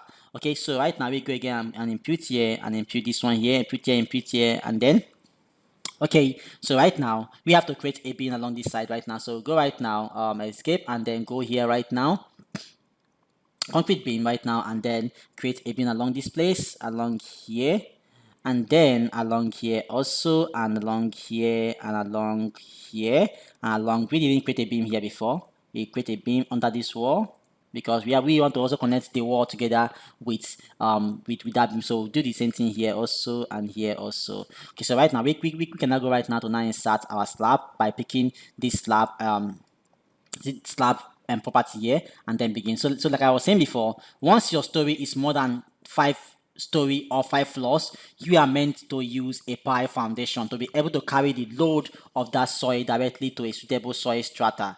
Okay, so right now we click here right now, and then let me delete, let me just click and delete this slab, and then insert that particular one back, and then put this here right now.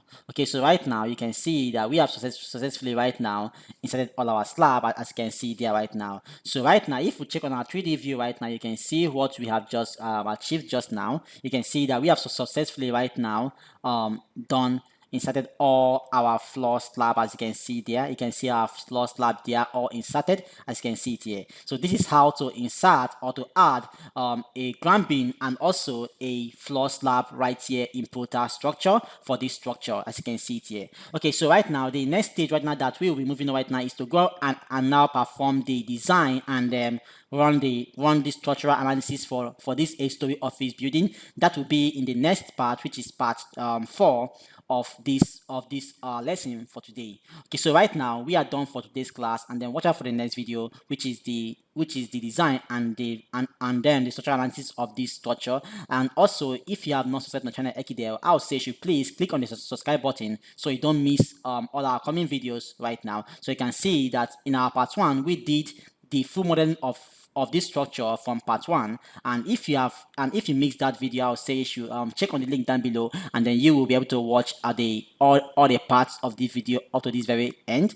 Okay, so right now let us say a good thank you for you that have watched us to this very end. And also, I hail all my subscribers from Uganda, all my subscribers from Kenya and from Nigeria and from India and Thailand. I hail you guys. You guys are really wonderful, and I would say that you should please recommend my channel to your friends and family and your colleagues, so that they will also know how to use Protastructure to design concrete structure and also steel structure. Okay, so thank you right now, and God bless you. Hello, welcome to Ekidel, where we train future civil and structural engineer. Today, I'll be showing you how to perform the design and the analysis of this 8-story office building right here.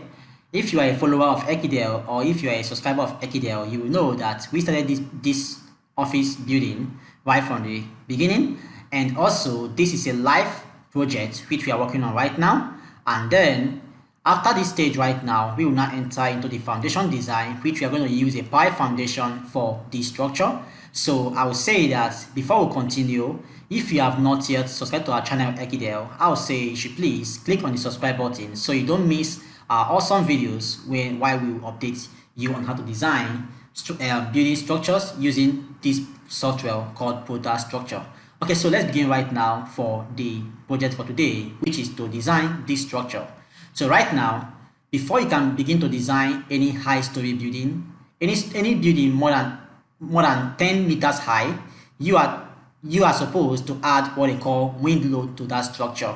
Now, if you are a follower of Ekidel, you will know that we have already loaded all this slab.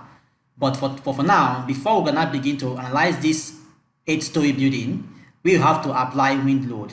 And to apply wind load is always applied at any story more than 10 meters high. And if you check this right now, you can see that this 8-story is 28.6 meters high. So at this height, there is a tendency that wind is meant to affect this structure. So that's why we are going to add wind load to this structure right now. To apply our wind load to this structure right now, the first thing we'll do right now is to just go right here. You can see here loading. Is to go right here called loading tab, and then click on the loading tab right here. And then we will now go for this. You can see it here. You can see these two. You have load case and then wind load. The first thing you do is to apply load case and combinations. So you click on this place right now, load case. Now, I have already applied this load case, so I'll just delete all the load case which I have right now to show you afresh. So when you click on this, once you click on this load case, the next thing you see right now, you do is to now click on this tab, loading generator. So once you click on that right now, most people, you just go and click on OK. But since you are going to apply a wind load, what you do right now is to just click on this place. You can see vertical loads and then horizontal loading combination. So you click on this place right now. When you click on this place, you now have to come and check this place. You have to tick this place, wind loading. Once you tick this place, wind loading right now, automatically this software now knows that you want to apply wind load to your structure. So right now, you just click right now on this place called OK. Once you click on this, then click on OK right now. Now, once you click on OK right now, you will see all your load case and your load combination where you have your G plus Q and all that. In my coming video, I will explain all these loading combination for you. So if you don't want to miss this video when I will explain this for you, I will say you should just click on the subscribe button so you don't miss all these videos. Okay, so right now, once you do all this right now, next thing you do right now is you just click on what? Okay. Now, once you click on OK right now, automatically, this software has applied wind load to this structure, as you can see it here. But you will not be able to see it, but for you to see that right now, you now have to now click on wind load because wind load has used to have a value. So you now click on the wind load right now to now define your wind speeds. So once you click on this place, after you're done with your load case and combination, click on your wind load and Storey loads. You click on this right now, a dialog box appears, as you can see it here right now. Now, on this dialog box right now, the next thing you do right now is to click on wind load calculator. So once you click on this right now, to show you a dialog box, you will now have to understand the dialog box very, very well, as you can see it here. Where the first thing you see is your parameters. And under parameters, you're having your basic wind speed, and you can see, and which is measured in meter per seconds. So this is the speed of the wind hitting this structure on all angles, as you can see there. So right now, the first thing you do right now is to define your wind speed. How do you get your wind speed? Wind speed is always gotten from you have to meet your weather scientist around the place where you are trying to build the structure.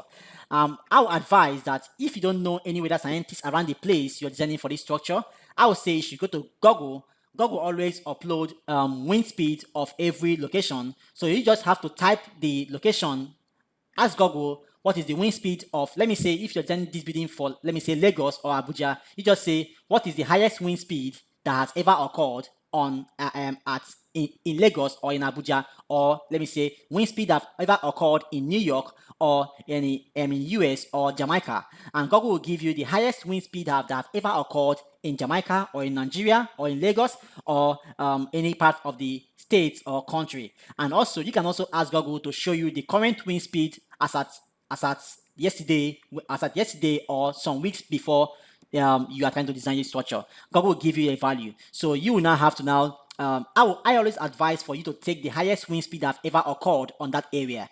Even if it is in the, let me say, in the 90s or in the 80s, and that is the highest wind speed that have ever occurred. So you will just use that because that tells you that that is the highest wind speed that have occurred in that area.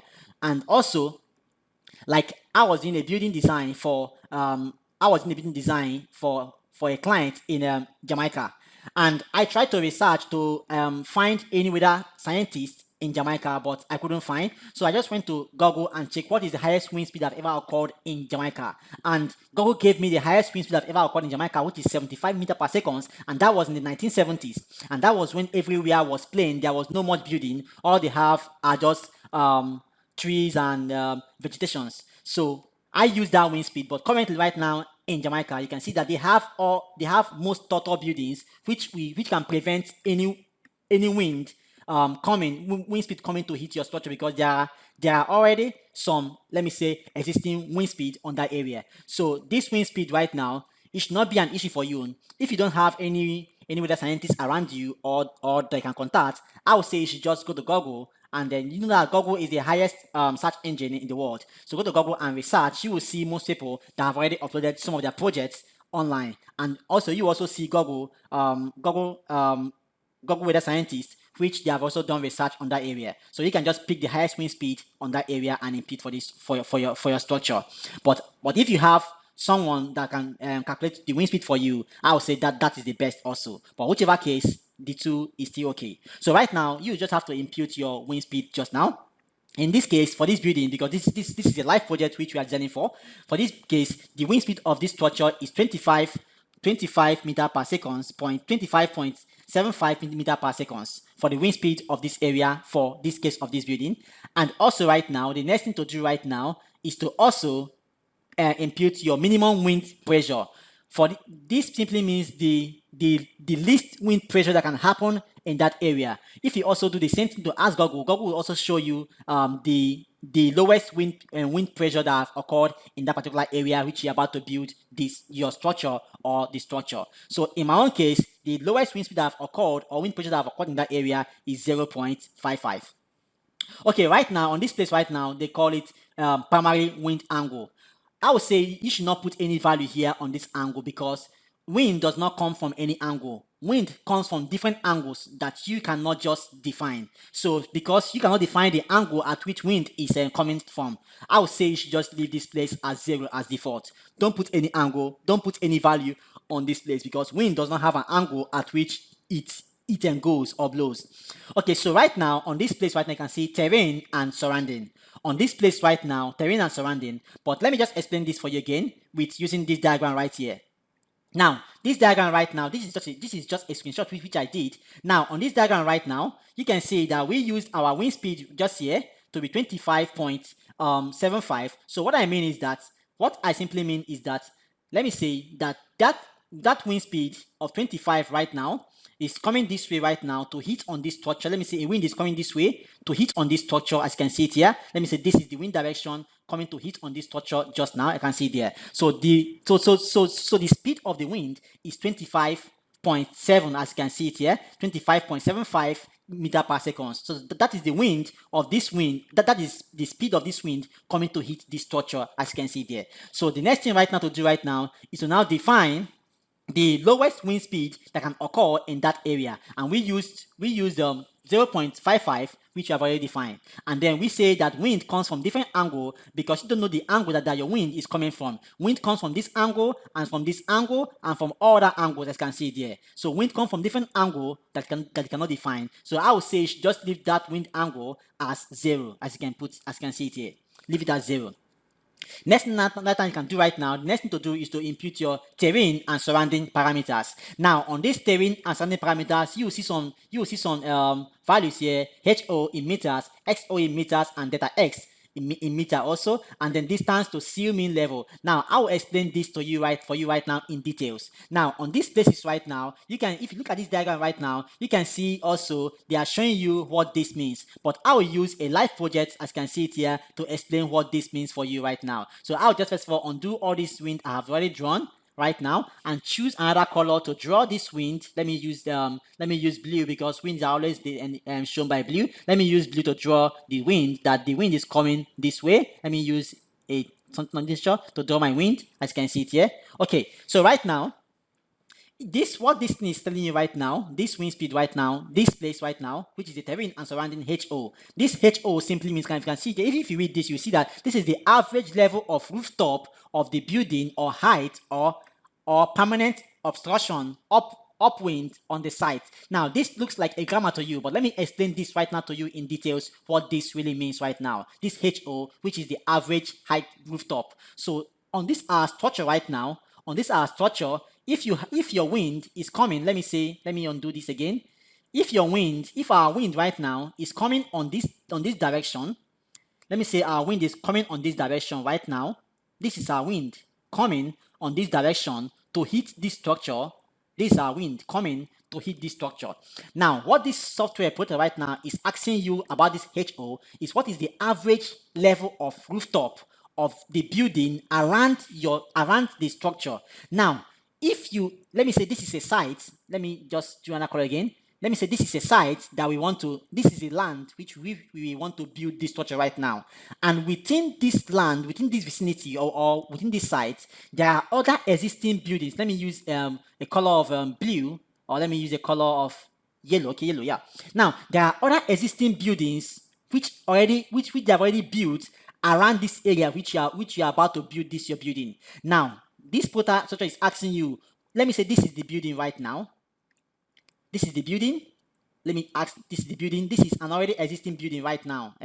Now, this software is asking you what is the height of this building right now, because the software knows that if the height of this building is very tall, as you can see it here, if it is very tall like this, when this wind blows right now, it will not come directly on your structure. It will have to, this structure already existing, or this obstacle, it can be a tree or anything. We first of all have to break the wind speed first of we first of all have to break this wind speed of 25.75 meter per second. And now once it now breaks it, because it will hit on this structure, then what happens is that once it hits on this structure right now, it will now go upward like this right now. Some will now have to divert. So it will not divert before it will now begin to hit your structure. So first of all, this obstacle or this building or this tree has stopped a bit, has stopped at least some of the wind speed percentage from hitting your structure directly. So if let me say what was coming to hit your this structure was 25, or let me say 100% of the wind speed, but with this obstacle found on this place, let me say what now diverted into your building to hit your structure is just 25%. So with that right now, that wind speed of 25.75 meter per second, as you can see it here, which was coming to hit your structure, as you can see it here, have now reduced because the wind found some obstructions like trees, like other tall buildings around your building area. So the wind now have to what the wind did was to hit, first of all, hit that obstacle first, then now have to divert into your own structure, which will give less effect to your structure. So right now, so in this case right now, in this area where we are trying to build this building, we have only the maximum story building we have here is just three-story building. So that three-story building stops around this area. That three-story building stops around this area. As you can see it here, it stops around this area because this is already a four-story building. So three-story building stops around this area. So the highest height on this angle, on this side of the site where I'm trying to build this structure is just three-story building. And also, if you look, when we check on the other side also, we also have another story again. We have another five-story building on this other side. So right now, the height of three-story building is around 10 to 11 meters high. And also, since we have a five-story building here, which is around 15 meters high to 16 meters high. So also on this area also, we also have a tree, a very tall tree, which is about five-story building to six-story building. So that tall tree is not only one. We have more like up to 5 of that trees surrounding the site which we are about to build this structure. So with these features found, which we have 5-story here, and also we have we also have a 3-story here, and then we have 3 tall up to a height of 6 to 5-story. So with that right now, if we check the height of 5-story building, which is let me say that the story height is 33 meters, so times 5 or 6, that is giving us 18 meters high. So we used a height of 15 meters as the height of this obstruction found before our building. So we use here as 15 meters. Now on this place right now, which is data x right now, you can see it here. X simply means it's telling you XO or X0 is telling you what is the distance. Let me use another color to explain that. It's telling you what is the distance of this obstruction or this building. What is the distance from this tree or this building to where your structure is to be found. So if my structure is to be found here, let me just undo. So this my structure of 8-story building is found directly at this place. So right now they want to know what is the distance between this obstruction, this tree or building to my building which I'm trying to build. So the reason why they're asking you this right now is because we know that when this wind hits this structure right now, as you can see it here, when it hits this structure, it will tend to what? When it hits, it will tend to what? Divert.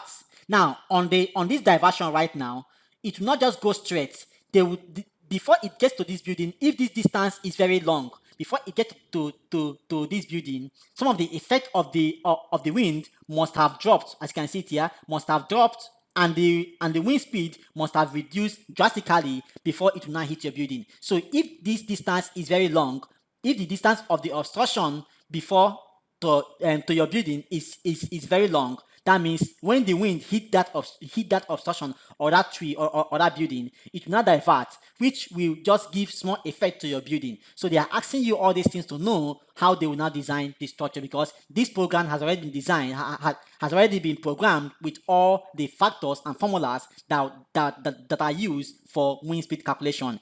In my coming video, I will be showing you a manual calculation of this wind speed, and I'll show you, and also you will see how this wind speed behave on structures. So if you have not yet subscribed to my channel Ekidel, I'll say just click on the subscribe button so you don't miss my coming video when I'll be explaining this. Okay, so right now, in this case right now, in our own case, the distance of this building is of this obstruction, this tree or this building to our structure is 20 meters. 20 meters. So right now, I'll just go right now on this place where we have and impute this place right now on this distance 20 meters right now, which says that the distance of this obstruction to our building or this tree or building found around the area or the terrain before we can build our building is 20 meters. So I put that value there. Now on this data x right now, you can see it there. Data x simply means site altitude relative to mean sea level. Now it simply means what is the height of the land if you measure the nearest sea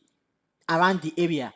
So in this place right now, it gets people always confusing because let me say a sea is found let me say 1,000 kilometers or 5,000 kilometers away from your building. It is not what you can start measuring that distance. So, and also we know that sea is a very deep it's very deep, that some of the deeps are more than 500 meters high, deep, and so I would say you should just leave this place as default because you cannot directly know these values of mean sea level. But if you have a weather scientist, they will give you all these values. But in the case where you don't have, I would advise you just leave this place as default as 100, as you can see it here. And also distance of sea upwind, I would advise you leave this place also as 100.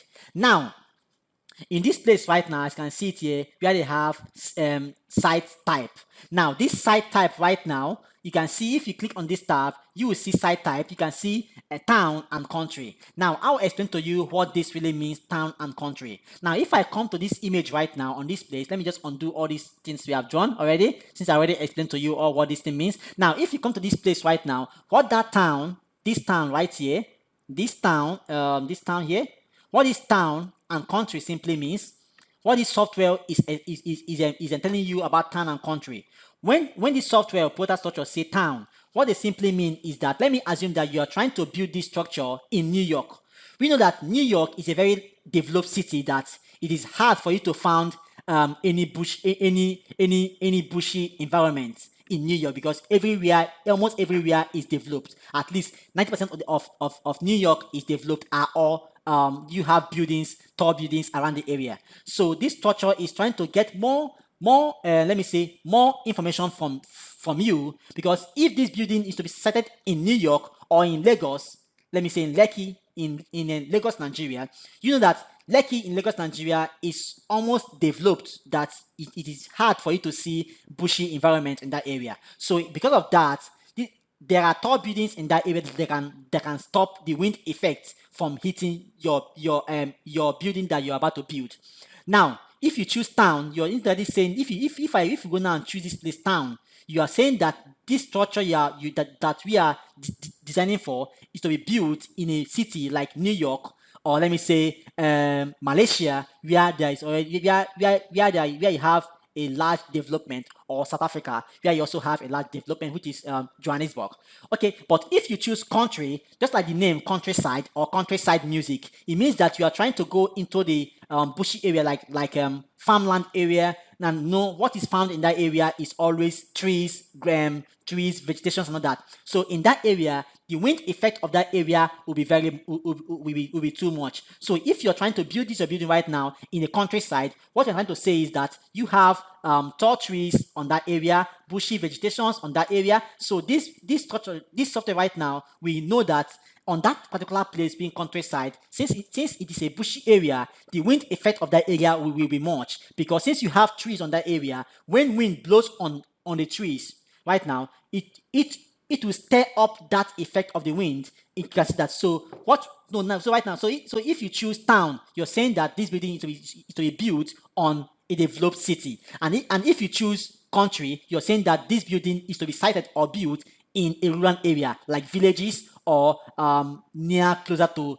bushy area. So in this case right now, this building is to be built in a town, And the place where this building in this case is to be built is in Lekki, Lagos, Nigeria. So that place is already developed, and there are tall buildings up to 20-story building, 25-story building, 10-story building on that area. And my own and this building is just 8-story building. So you can imagine that we already have other tall buildings of 25 stories and all that around the vicinities. So this is already, that's already okay for the wind speed to be broken down before it will not hit my own structure. Okay, so right now, when you come to this place right now, you can see structure property. Now, on this place right now, structure properties right now, you can see here, include dynamic factor. I would say you should leave here as checked, don't uncheck it. Now, building type right now, you can see it here. If you click on you can see here, this is at default category 5. But if you click on this place right now, you can see category 5. You can see that the first thing right there is weathered steel unclad frame building. But if you look at the building which we are trying to design, this is a full concrete building having concrete walls, as you can see here, elevator wall all around. Around this area, as you can see it here. So this is a full framed concrete building. So if you go again right now, at this place, you will see that we are not designing for a weathered steel unclad frame, so we will not check this. If you go again to the next, you can see bolted steel and reinforced concrete unclad frame. So this is not what we're designing for. You go again and say portal frame. No, we are not designing for a portal frame. You go again right now and say frame building with structural walls around lifts and staircase only. No, we don't have only structural walls around the lift area or staircase. We have structural walls, or we have load-bearing walls around the whole buildings, and also this is a full frame building. Okay, so that's not what you're designing for. So, but if you go this right now, this last option right now, you can see that frame buildings with structural walls around lifts and stair with additional masonry subdivision walls. Yes, this is what our building case or category is, because if you look at this place, there will be walls or cladding all around these areas where you have openings. So this building is not just framed and like an open place. It is a framed building, but also at the same time, we will also put a load-bearing wall or walls all around our building. So this now defines that the category of this building is this last one, which is the framed building with structural walls around lifts and staircase with additional masonry subdivision walls. So we now click on this, check this, and then click on what? Okay. Now, so once you do that right now, let's just minimize this right now. Once you do that right now, we can now go right now to this place and then click on what? Apply. Once you click on this place, apply, automatically this software, Protastructure, applies this wind speed of 25.75 meters per second onto our building. So right now, apply right now, and then click on what? Okay. So right now, this building right now is being affected by a wind speed of 25.75 meters per second. So right now, this is what the wind load on this building is saying. Okay, so again, right now, once you apply this wind load, next thing to do right now is to click on this place called analysis right now, and then click on this place called building analysis right now. Okay, so first thing, you have to go and click on this project parameter, because since we have applied wind speed or wind load onto on our structure, we will now have to go and define the wind load code, because every loading has his own design code. So we will just click on this place right now. We are using British Code of Practice BS code to design for this structure. So click on this place right now and now choose the BS code, which is for wind design, and the BS code of that is BS 6399 part 2 1997, as you can see there. So click on this code right now. If you are in other countries, you can also choose other countries like Singapore. You can choose EM Singapore, which is called Eurocode Singapore, Eurocode Poland, and other countries. But in this case, we want to use British Code of Practice, which is used in UK and most part of Africa, like Nigeria, Ghana, and most other countries. Kenya, they also use UK. So now click on what? Click on pick, and then click on what? Okay. So with this now, you have successfully applied wind load to this structure. You can now click on what? Okay. Now, Also, in my next video right now, we will be performing a full design for this structure because we have already applied our load case and we have also applied our wind load to this structure. So what is left right now is just to perform our design, which we will now use this software to design this structure perfectly on this software. We click on this place called Analysis tab, and then we click on Building Analysis right now, and then we will now go, once the dialog box appears right now, we will now first of all go and edit material first, which will click on this place right now, and then click at this place to choose our concrete grade. So I'll click at this place right now, and I will say that for this project, we want to use a concrete grade of 2020. So I'll click on this place right now and then click to apply to all concrete members and click on OK. And then right now, I'll click on this place right now to now choose my steel grade. So once I click here right now, I will now have to now choose my steel grade. I want to use grade 10 type 2. So I'll click on that and then click also apply to all reinforcement. I'll click on this. And then right now, I will now have to now begin to choose the size of my reinforcement based on my structural element, which is for column, for walls, and for beams. So I'll now click on this place right now for the first one, column, and then use this place, select all, and also unselect all. And then I want to use a reinforcement of diameter 16, which is the minimum, and also a maximum of 25 for this 8-story building. So I'll choose 16, and I'll choose 20, and I'll choose 25. Okay, so right now click on OK. Then right now for my concrete wall, I'll also click here right now and then click at this place and also click again here, and then I want to use the minimum reinforcement for my concrete wall as diameter 10, which will be for the runners, and then I want to use diameter 16 and 12 and also 16, and I can now click on what OK. Okay, and then I will now go right now and choose my concrete beam. For my concrete beam, I'll click on this place again to choose my rebar, and then click at this place and also click at this place, and then I want to use the minimum beam reinforcement at diameter 16 and then a maximum of 25. So I'll choose 20 and I'll choose 25 also, and I'll click on what OK. Now I'll also pay again right now to now choose my slab. For my concrete slab, I can see here slab, as you can see here. I'll click on this place right now and then select all and also unselect again, and then I want to use diameter 12 alone for my slab reinforcement diameter. So I will now click on what OK. Now and then right now for my rib slab right now, I want to use a diameter of a reinforcement of 10 and 12. So I'll click at 10 and then choose also 12 and then click on what OK. And then also right now I want to choose for my lengths right now. For this lengths right now, I'll go here right now and then choose my lengths. I want to use diameter 10, so I'll just go right now and choose diameter 10 alone and then click on what OK. Now we don't have any steel members, which is the eye sections or on this structure, so I'll leave all this place as default as it is. Then I'll go to my foundation floor right now. I want to use my concrete grade again for this place as 20 and 25, and I'll click on what OK. And then I'll go again right now for the steel grade, which is I will use the same grade 410, and I'll click on apply to all and I'll click on what OK. Then for my reinforcement for the foundation, I'll click on this place, foundation reinforcement. I want to use a minimum of 16 and 20 and then 25 for my pipe foundation reinforcement, and I'll click on what OK. And then right now I will now go right now to now and choose my lengths for the foundation. I want my lengths for the foundation to just be diameter 10, which is Y10, as you can see there, and I click on what OK, and then I click on what final OK right now. So right now we have changed all the materials which we want for this structure. So right now I will now go right now to click on my parameters right now. So once I click on the parameters right now, you can see that we have already loaded everything, and then right now I'll go right now to this place called title, and then on this place right now on this project header, I'll just type the title of this project, which is 8-story office building. So I'll just type the project name, office building. Okay, building. And then right now I'll now go here, made by, my name is Engineer Justice, so I'll just put there Engineer Justice, JUSTICE, Mocha. Okay, then right now my checker, which is my boss, is Engineer Nelson, so I'll just put there Engineer Nelson.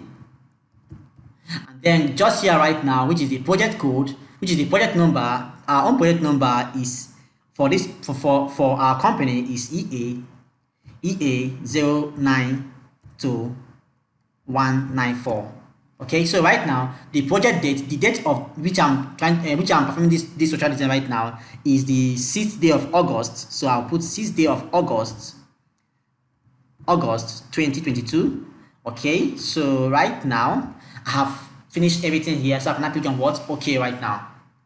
Once I click on OK right now, that means that wind load is being applied to this structure, and I've also defined my loading combination for this structure. So this is what you're meant to do when you're designing for a high-rise building. This is the settings you're meant to do, where we are not designing for an earthquake region. So that's why I didn't apply earthquake region, earthquake load. Else I would have applied earthquake load for this structure. But for the country where this structure is being located, which is Lagos, Nigeria, there is no earthquake in that area, so that's why I didn't apply earthquake. So right now I cannot click on what they call right now analysis right now, and then now I will now have to now click on this place, say uncheck and check all. So the main thing is to check the column and the beams, and then also check your building analysis right now. And then right now we will now click on what they call start.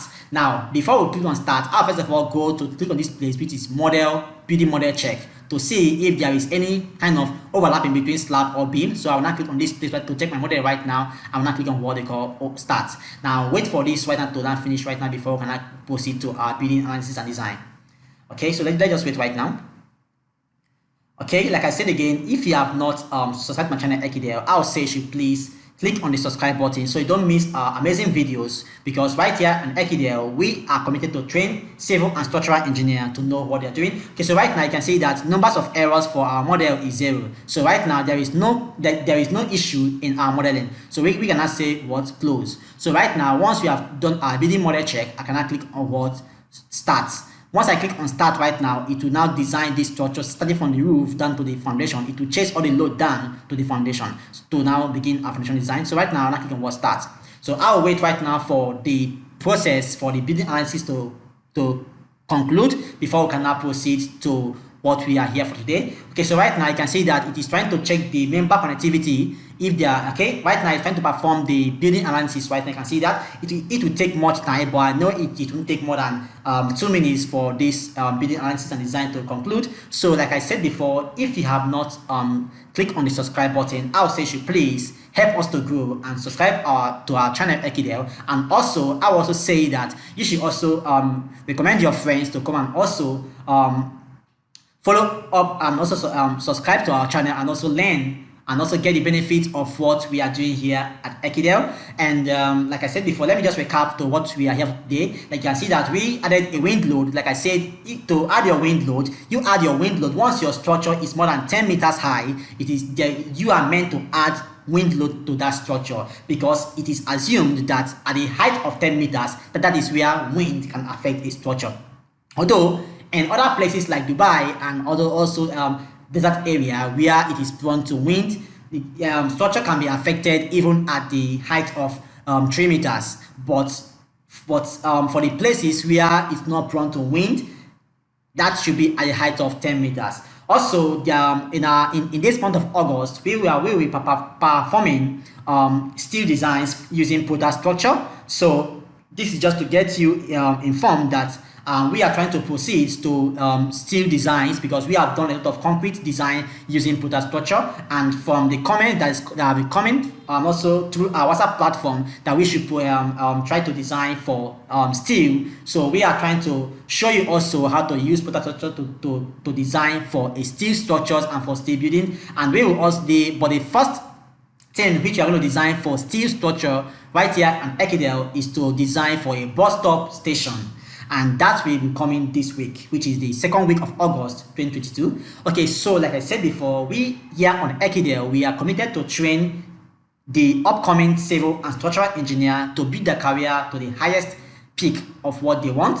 And also we have also dropped our WhatsApp number for right in all our video description, so that you can be able to reach us on WhatsApp. And if you have any question concerning what we have done right here, or concerning this Protastructure software, if you have any question or even any question at all regarding civil engineering and also structural engineering as a whole, you can use our WhatsApp call to reach us either on chat or on voice call or video call if need be, and we will explain to you and also tell you what your questions are. Okay, so right now you can see that this we are at the stage right now. You can see that we are at the stage right now of our beam reinforcement design. Okay, so also before we go again, I will say that I want to thank all my subscribers from Uganda. I want to thank all my subscribers from Thailand, and also I thank all my subscribers from Kenya, and most especially I thank all my subscribers from Kenya,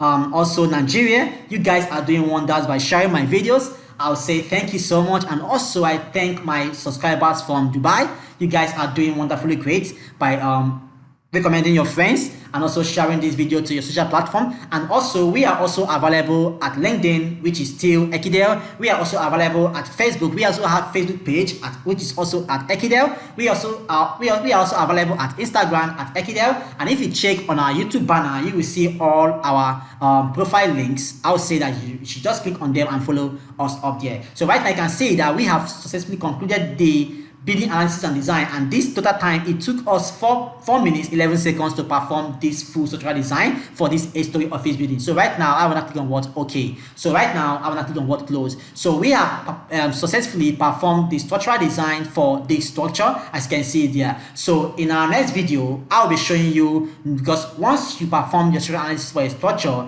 you are meant to check your beams one after the other. Like if you can see right now, if we go to our plan view right now, you can see the plan view of this. You can see that. You can see the plan view of this structure. So we will be checking these beams to know the kind of reinforcement which this Protastructure or this software use to design all our concrete members, which is the beam and also the slab and also the columns and also the concrete walls. And also we will also in our next video be performing slab detailing for this structure right here. And also we will also then enter into pi foundation design. So I would say that if you have not still subscribed to our channel Ekidel, I would say you should please click on the subscribe button so you don't miss all this video. Like I said, this is a live project. You can see that this is a live project. From the day I told that this is a live project, we are designing for a client right here in Nigeria. And also it will be a very good thing for you to follow us up with this live project design, as you can see it here. And also this is also to let you know that Ekidel is now open to design services. In case you want to contract us to design your structure anywhere in the country, you are free to reach us out with on our WhatsApp platform or using our email, and also email us, and then we will strike a deal from there. Okay, so right now I want to say thank you so much for you guys, for all of you that have been here to the end of for this video. Like I said again, the next video we will start performing what they call interactive design to check each of the beams and column one after the other to see the kind of reinforcement that was used to design this structure. Okay, so right now you can see that what I have taught you for today is to how to add wind load and also perform your building analysis and design right here in Protastructure. So by following these steps in any kind of concrete building or steel building, you are good to go in your civil engineering career. So thank you so much for staying with me to the end of this video, and God bless you so much. Okay, so right now we have come to the end of this video, and also let me just recap. If you have not subscribed to our channel Ekidel, I would say you should please click on the subscribe button so you don't miss our amazing videos that will be coming up soon. Okay, so thank you so much and God bless you all. Welcome to Ekidel, where we train future civil and structural engineer.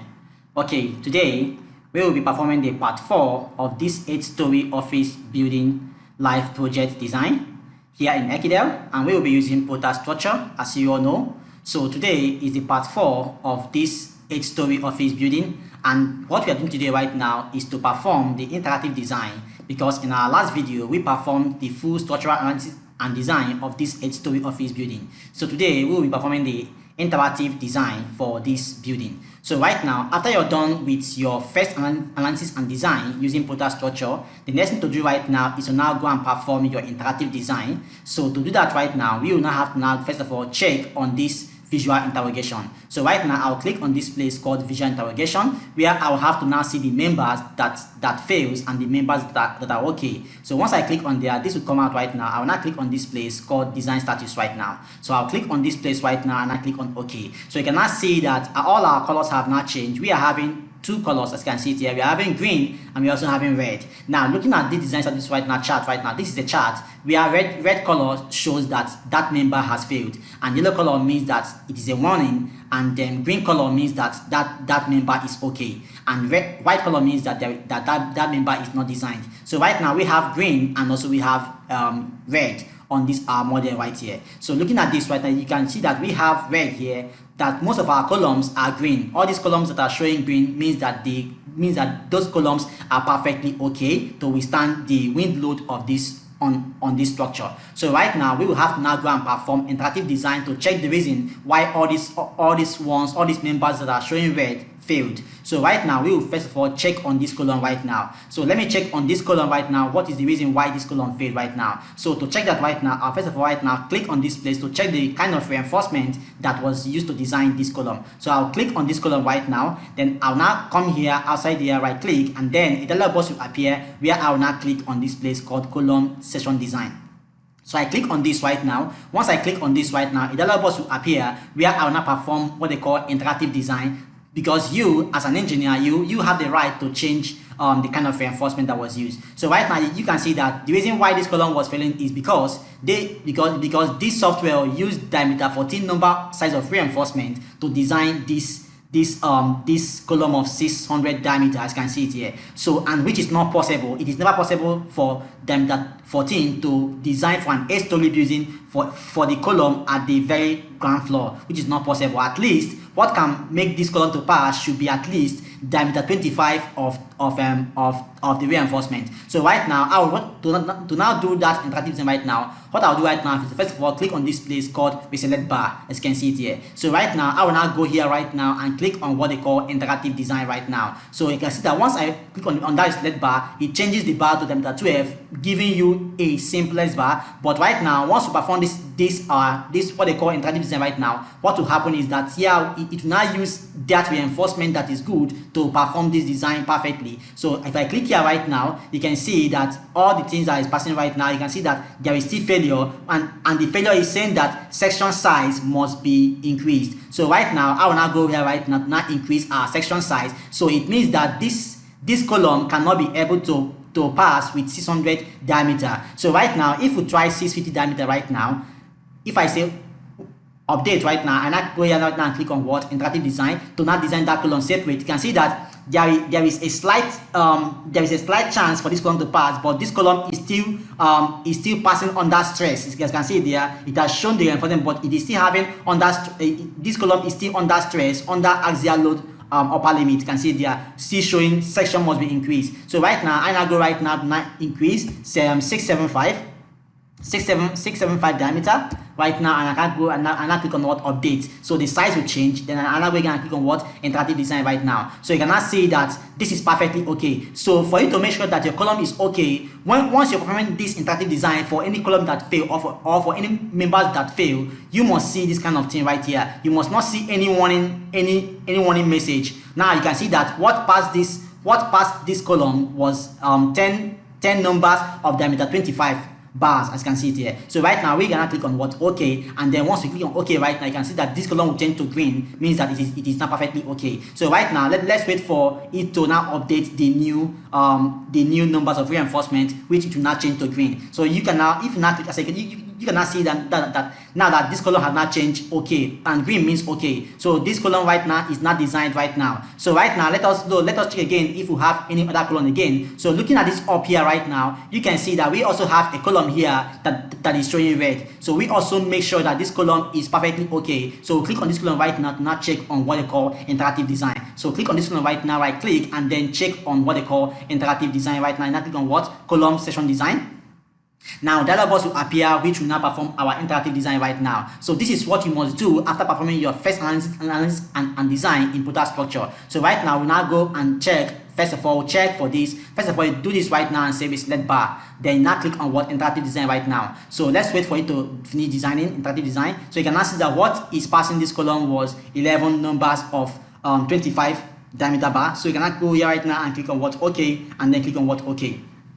So with this right now, this column right now is not perfectly designed right now. You can see that right now. If you click OK right now, okay right now. So right now, let us go and check right now our beams right now. So checking these beams right now that are red, as you can see it here. Red color means failure. So go right now and click and check on this beam right now. So we'll find a way to click on this beam. Right now, click on this beam right now. Then go here right now and right click. And then go and click on beam section design. So right now, now click on what they call beam This dialog box one appears right now. You can see that. Just click on what we select. That's okay. Now you cannot see what is showing right here because we have a wall here. This is a concrete wall. You can see here 3W. W means wall in Protastructure. YC means column and B means beam. So right now you can see that this beam is failing at the top reinforcement. You can see that the area of reinforcement at the top is not sufficient. So right now we will now increase here right now to 4 numbers of them that 25. I can see it there, and then increase this one also to 4 numbers of 25, as you can see it here. And this is okay because you can see that okay, we can make it here to be 4 because okay, this is okay. So right now I've already explained a lot for you guys. If this place is showing red, this place, once the value is more than 20 millimeter, it is perfectly okay. Right now we are having 26 millimeter because this place shows that this is a chipping size. So like the size of aggregate is 20. So if this place is less than 20, it is not okay. But right now it is perfectly okay. So this is okay. So but if this place is less than 20, you are meant to go and increase your depth of beam. But right now, since this value is more than 20 millimeter, it is okay. So right now I cannot click on what okay right now, and immediately that beam will change to green, as you can see it here. So this beam right now is not designed perfectly. So this is what you do for all the members that are showing green. So if you are following me in this design, because this is a live project, as I said before, you have to now go and check your own beams and make sure that all the members, beams and columns are showing okay. So right now we now go and click on what this place right now. So I'll check on all the colors, all the members that are showing red to make sure that they are okay right now. So right now I'll just click on what? I'll just click on yes. And then right now we will now have to now go and start changing, increasing the numbers of reinforcement on the areas which are not sufficient. So let's just wait for this right now to finish. Okay, so right now we can now see what is happening right here. So this place is okay, and if I don't want here to be 25, I can decrease this to 20 and then increase the number of reinforcement of the number of bars here to be at least okay. This is 3 is okay. So I can now go here right now and then check again here at this place right now. This place is not okay because it's showing red, as you can see it here. Means that this still is not sufficient. So I'll go right now and increase to what? Diameter four numbers. So this is now okay right now. To know more about how to change all these bars, check on my previous videos. I've already taught a lot on how to change these bars. So right now I'm gonna click on what okay because this is now okay for me. Okay, so right now we now go ahead right now for the next one. So once this is completed, okay, this is now okay. You can see that it's not showing green. So go again right now and check on this also. So you must make sure that all your beams, all your members are showing green before you can now start producing your structural detailing. Okay, so right now we now also check this for this beam here right now, and then it allows okay, click on okay right now again. The same thing where we did here to be 4 numbers. Okay, now this is not okay. But if I don't want it to have a second layer of reinforcement, I can remove this right now, and then okay, if I remove this, it's still failing here. I can make it to be 4 and then decrease. Okay, this is okay, then make it to be 16, and then okay, this is now okay. Then here right now I can decrease this bar to 20 and increase this bar to 3, or decrease this again to 16 and make here to be 4 numbers. It is still okay, and this is already more than 20 diameter, so this is okay. So I can click on what okay. Okay, so right now again I move again right now to now go and check on this one. You can see how I'm taking my time to check on all the members which are failing. So this is what you must do. You must check on all the members that are failing before you can now say that your structure is perfectly okay, before you can now start producing your structural detailing and then begin to now use your stone bridge structural detailing to now perform your structural detailing. So right now click on okay right now, and then right now once this process is done, I can now go and change the bars which are not okay. So this is the step you will take to perform your full structural design and also analysis. Okay, so right now I go again right now to check on the members. This one I don't want it to be 25 diameter. I want here to have diameter 20, so I increase the numbers of bar required here. 3 is okay because all these places are okay. Okay, I will now go again right now to check again. Nothing here is showing red on this side. This place can show red, but if the value is more than 20 diameter, if the value is more than 20 millimeter, then it is okay. Okay, so I will just go right now and then go again and check everywhere again. All here is okay. No one is showing red on this area of steel, so I can click on what okay right now. So you can see how we are doing this right now to now check all our members one after the other on the one that are showing red color, which are failure members. Okay, so right now I'll just click aside right now and then palm down to check on other ones also. Let me check on this place right now. You can see that we have a failure here, so I check on this right now and I check on this, click on this right now, right click and then say beam section design. Okay, so right now I'll check on this right now and then check on this again right now, and then I will now go right now to now go and check on the members failing. You can see that this is not okay. That this diameter of 32 is too big. Never allow. I would say that you should never use a diameter of 32 for a building, except you're building up to 20-story building or 15-story building. They can now begin to use diameter 32. But for a normal story building of at least 10-story building downward, I would say that you should stick with diameter 25. And if there is any failure, like I can see right now, we have increased to 4 and we are still having failure. Let me increase to 5 right now. I can see that it is still having failure. So right now, I will now increase my depth of beam, and which I'll do just here right now. So I'll increase this depth of beam right now to be 650 and see if it's okay. But not to waste my time, I will use diameter 750 beam of 750 depth. So I'll go right here right now and then change this beam depth to 750, as you can see it here. Change again 750 and this 750 and this also 750 and this also 750 right now. 50, okay, and then go here right now and click on what they call interactive design, and then check on this place, effect manual edit. Once you change any depth while you're performing your interactive design, you have to go to this place and check this effect manual edit, else it will not work. So you cannot go right now and click on what okay right now, and then go here right now and now click on what still members. So once you come back here right now to this place right now, you just click on yes for it to take the effect of what you have changed. So you can see that our beam depth now becomes 750 and no more 600. So once this is done right now, you can see that you can see that this place that was failing right now is now okay. So right now, go here right now and increase this right now to at least 4, because never allow. The reason why I increased it was because this was 45. I can see it here. That area of reinforcement here was 45, and I always say that you should at least use up to 75. So right now, since it's showing 45, I will add numbers of reinforcement to be 4, and it now showed me 246.54 millimeter square. So that's okay for me right now. So right now, I go here right now to now and increase this place right now to the 20, and it will show failure here. I'll now go right now and increase the numbers of the second bar to Y20. As you can see it here, 20 diameter, and then this is okay because it's already more than 25. That's okay for me. So I now go right now again right now to now go and check again where I have a failure. Here also I decrease this right now. If I don't want this, decrease this to 20, then increase this right now to 4 numbers, and if I see failure, I'll now go right now and go and add second layer of top bar. I'll just add here to 20 or 16, and then increase and then add the numbers of bar to at least 2.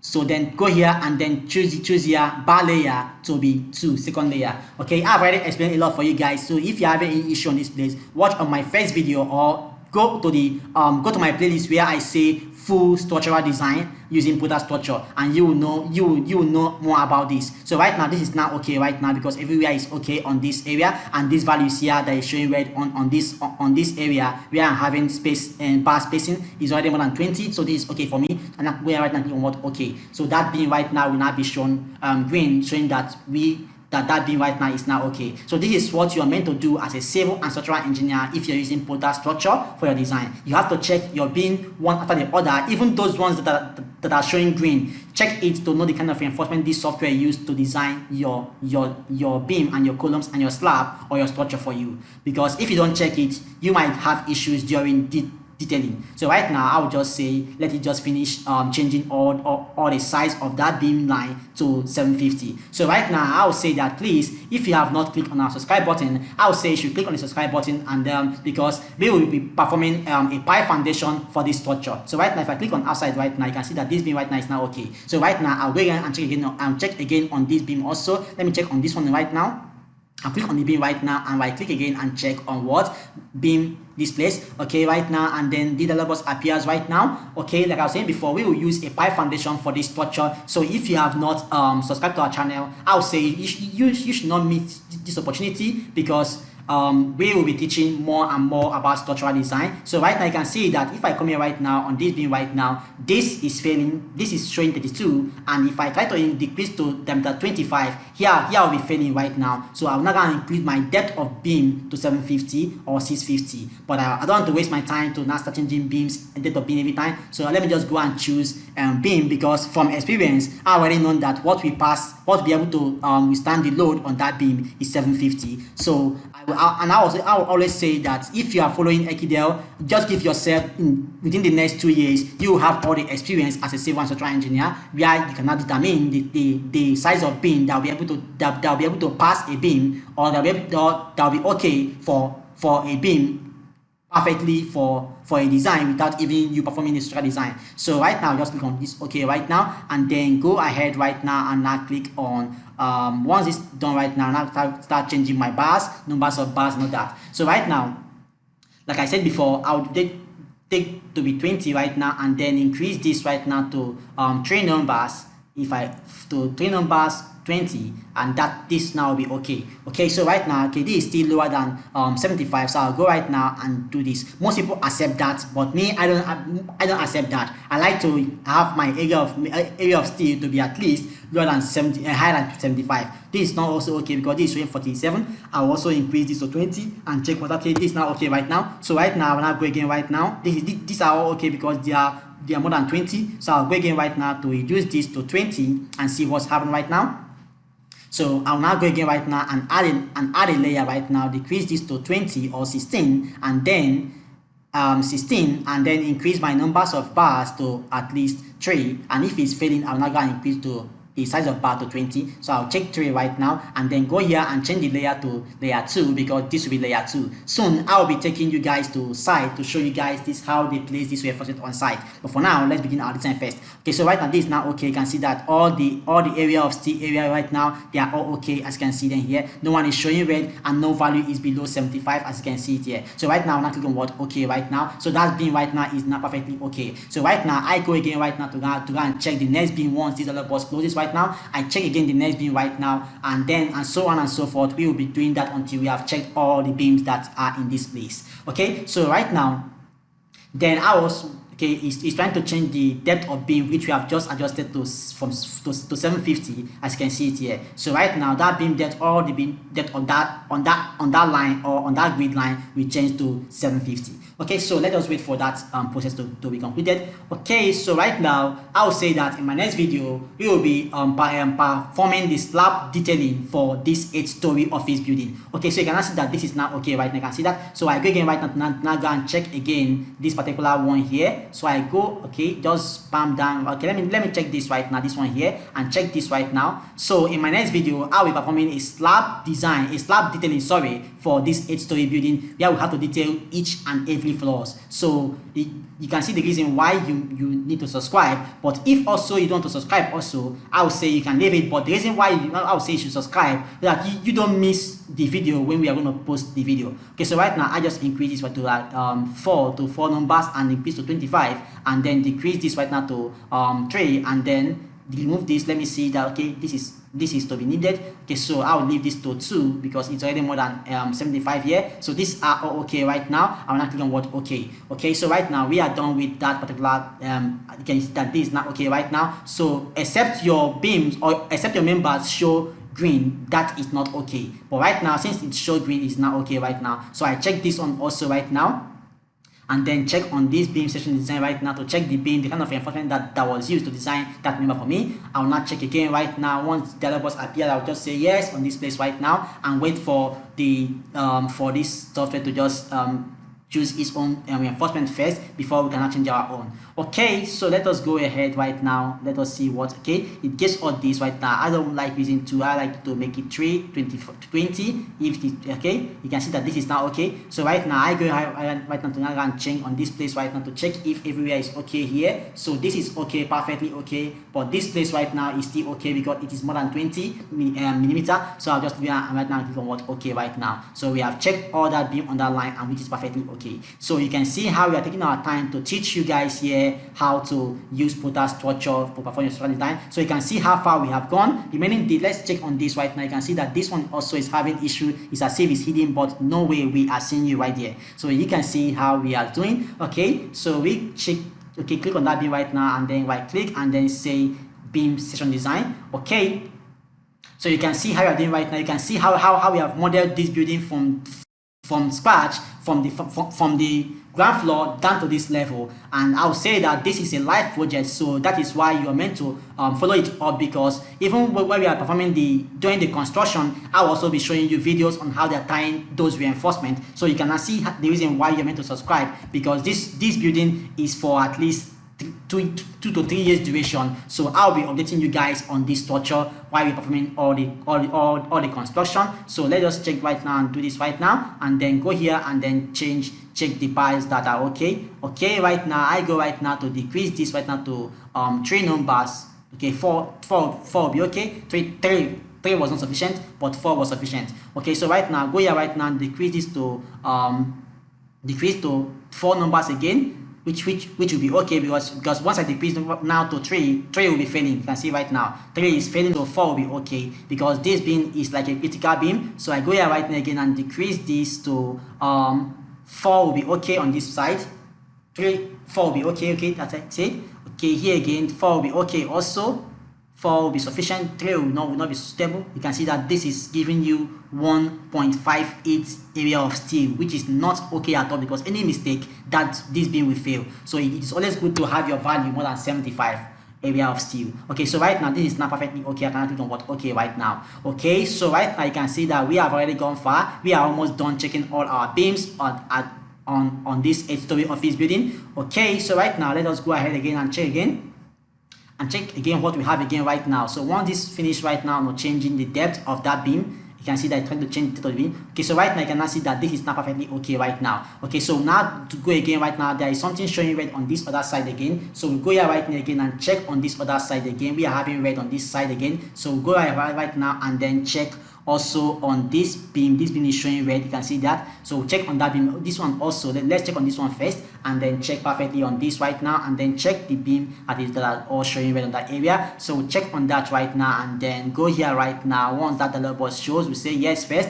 and then allow the software to check the side of reinforcement that will be suitable for this beam. So okay, so right now let us go right now and check. Okay, so it has given us the sizes of reinforcement which in my own side is okay for construction. So these are all okay right now. You can see that. I will now go here right now and say what okay. So right now again, I go again right now to now go and check the next one showing red. Okay, this is now okay. So let us check on this one. You can see that this is showing red, but it's as if it's trying to hide, but no way, we are seeing that right now. So you must check your beam one after the other, because if you miss anything here, that means that member will fail, and when that member fails, it might cause collapse of the particular building. So that is why you must check when you're performing this stage, what they call iterative design. You must leave every other phone. Forget about your phone. Don't use your phone and start chatting and be checking on this, because any mistake that happens here will cause collapse. So you must check on.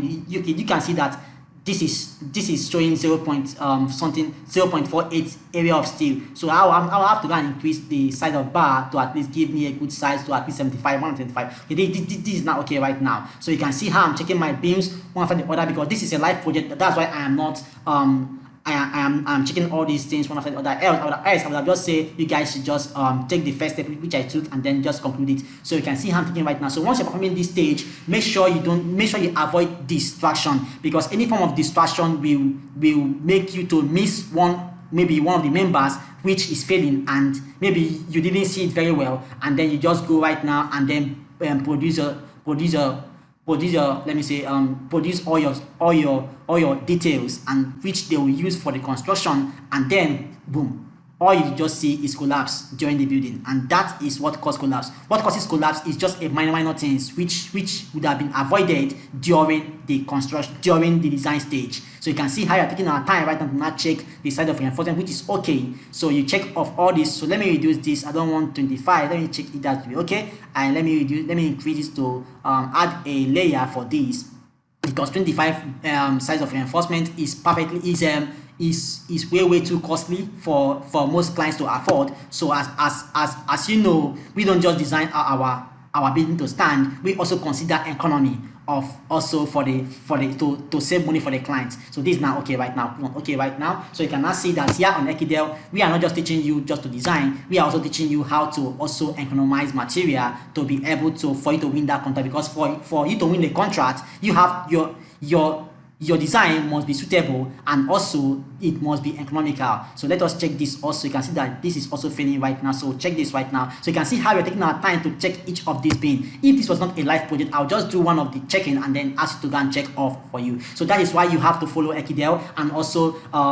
follow Ekidel and also share our videos so that your friends, your colleagues, your classmates and classmates can also benefit from what we are doing right here on Ekidel. Okay, so you can see, okay, so right now I go again right now and reduce this to 20 and then add numbers of layer. I know most of you will be confused on this numbers of layer as I'm doing right now, but in my coming video I'll be showing you what this really means, where I'll use diagram to show you how to place this double layer of reinforcement on construction, and if need be I can also take you guys to site and show you guys what how this will be placed during construction. Okay, so right now go right now, click on what okay, because everything is now okay right now. Okay, so I'll go okay right now, and then again we go again right now. You can see that there is a red symbol here, so we just go, we have checked for all we have checked for this 8th floor and everything there is okay. You can see that there is no red, there is no members that are showing red, which means that all members at that 8th floor is okay, and also at 7th floor, sorry, you can see that 8th floor it is all okay.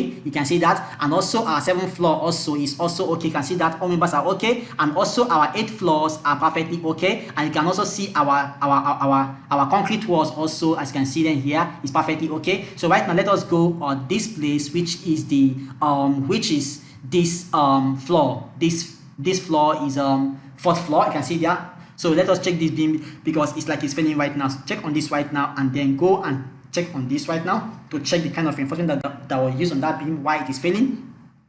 Okay, so you can now see that civil engineering and structural engineering designs is not that easy. All you have to do is to just follow the guiding principles and guidelines. And if you have a good coach, like as we here on Ekidel, we are good coach because we have over 15 years experience in structural designs and also civil engineering designs and also construction. Okay, so right now we just check on this right now and then go over and check on this. These are perfectly okay because everywhere is okay and the sense of reinforcement given to us is perfectly okay. And okay, this okay, we cannot go right now, click on what okay right now, and then we go ahead right now and then check on the next floor, which is the 3rd floor, if all the 4th floor members are okay. So let us check if the 4th floor members are all okay. You can see that they are all okay right now. So let us go and check on the 3rd floor, because 3rd floor we are having one beam failing here. So you can see how we are taking our time to check on these beams and all the structural members one after the other. You can see how we pass through columns and make sure that all our columns are okay. Now we are checking our beams and measuring to make sure that everything is okay. So we are taking our time. Now you can see that in this place right now they're okay. Now this is okay. So right now let's just check this right now, and if there was failure on this link right now, I would say that you should go and increase your depth of beam, because that's what causes the failure. If your depth of beam is too small, you have to go and increase your depth of beam. In my coming video, let me say by September, I'll show you guys how to adjust these links when there is failure. I'll have to use a structure to make the structure to like fail in terms of links, and then show you how to adjust that. So right now this place is lower than 75, so I increase this to 3 numbers. This okay, and this place was this is 49, which is lower than 75. I'll make it to be what 4, and then that's okay. And this place right now I'll make it to be what reduce this right now to be 20, and then increase to be 4, and then go here and make it to be 20, and then increase to be okay. That's okay right now because it's already 25. Let me do the increase to 2. This fading to 3 is okay. So right now just say right now okay. Okay, so right now I now go to the next one right now. You can see that the 3rd floor, this is 3rd floor we are. 3rd floor is perfectly okay. So you can see that this is Storey 3. You can see that Storey 3. So everything here is okay on Storey 3. Let us check perfectly first. They are okay. If everything there is showing okay, you can see that they are all okay. So right now we now move right now to the Storey 2 to now go and check our Storey 2 right now. So check on this bin. This bin is showing yellow. You can see this bin shows yellow color, and yellow color in this place means warning. It means that that bin is partially okay, but you have to make some adjustments. So that's what yellow color simply means on your structure. So right now go right right now, go and check on this place right now, and check on this right now, and check on what beam section design, and check on that beam why it is showing yellow, and then try to adjust the reinforcement or the size if the size that is causing the issue. Okay, so right now you can see that there is a deflection failure right now. So once you have deflection failure here right now, the first thing to do right now is to first of all adjust your reinforcement, and if it's not okay, the most method is to go and increase the depth of beam. So right now I can see that what is giving me here is that 13 numbers of reinforcement, which is not okay. So right now I'm now going to increase to what 20 first of all, or 16, and make it to be 4 numbers here. It is still failing, and make it to 20, and then check if that will be okay, and 20, that's still failing. So right now what I'll do right now, since I'm having what they call deflection failure, you can see it there, I'm now going to increase the depth of this beam to 750. So I'll go right now and change the beam depth to 750 right now. Okay, 750 and 750 and 750 and 750, sorry, 750, 750 and also 750. And once you're done with changing your depth, first to do it, don't say okay or don't click here, else this size will not be affected in your design. So you click on this place called interactive design because you have made changes. So go right now and click on this what they call effect manual editing, because we just changed this depth manually right now. So click on this right now and say what okay, and then we can now go here right now and now click on what steel bars. So well, let's wait for that size. So we can see that all the size right now is now changed to 750, and let us now begin to adjust our size of bars right now. So you can see that there is a failure on this place right now. You can see that this is failing right now. So if we change this right now to like 4 numbers right now, you can see that it is now okay right now. So this is now okay, you can see that right now. So we can now go here right now, and if at all this place was still failing, we're going to increase our beam to at least 850, and if it's still failing, 900, as you can see that. So right now we're going to go right now and now go and change this place to 16 numbers will be okay for this place. 16 the diameter of bar will be okay for this place. So go right now and change from 13 to 16 right now, and make sure you're checking all these areas of bar if they are 175, which is okay. And then we just go right now and then check on all the spams and make sure that everything is okay, because this is a live project. That's why I'm taking much time. You can see it here. Okay, so let us go right now and then check on this also. So here on Ekidel, we teach mainly with live project because we are a design firm right here, and then we use this live project to teach right here on Protastructure. So right now we go right now, once this level box closes, and then check if that beam is okay, which of course it will be okay because we have done all our checking right now and it must be okay. So right now let's just check if what I said is just okay. Okay, let us wait for the depth of this beam to be adjusted on this model right now. Okay, so let us wait for it to be done right now, and then let us go ahead for the next to now go and check on the ground floor. Okay, so let us wait for it to finish right now. Okay, so like I said again, please, if you have not subscribed to our channel Ekidel, I would say you should use this time to click on the subscribe button so that you don't miss our coming video for the pipe foundation for this structure. So right now we now go right now and click outside to check right now. You can see that this beam right now is now okay. So right now we just zoom out right now and then check again for all the floors right now, and then go to the last floor right now and then zoom out everything to see everything if it's okay. So right now let us now check structure perfectly to check if everywhere is showing green. You can see that all our members okay. You can see that there is a member here showing red. You can see that. So let us go and locate that member right now and then change that member, and then check what is filling that member, and then try to adjust the size of that member or adjust the reinforcement. So let us zoom in right now to that place right now, and then check at that place right now. Click on that place right now, right click, and then check on what they call beam section design. Called beam. What is failing right there is beam and not column or wall. So check on that beam right now, and then you can see that this beam depth, maybe during our model we use 500 instead of 600. You can see that's what causing that failure right now. So you have to adjust this beam depth if the beam depth is what is causing the failure. So you can see that we have a lot of reinforcements numbers here which are not okay. So you can see that what causing that failure is the size of the depth of the beam. So we'll go right now and change that 500 to be 600 right now. So do this right now and then click on what's here, and then click on this place, and then okay, and then go here right now and then go to this place right now to now and check, now and change your reinforcement. So we can now go right here right now and then click here, and this is update first, and then go here right now and then try to change your size of reinforcement right now, this to be 20 if that's okay.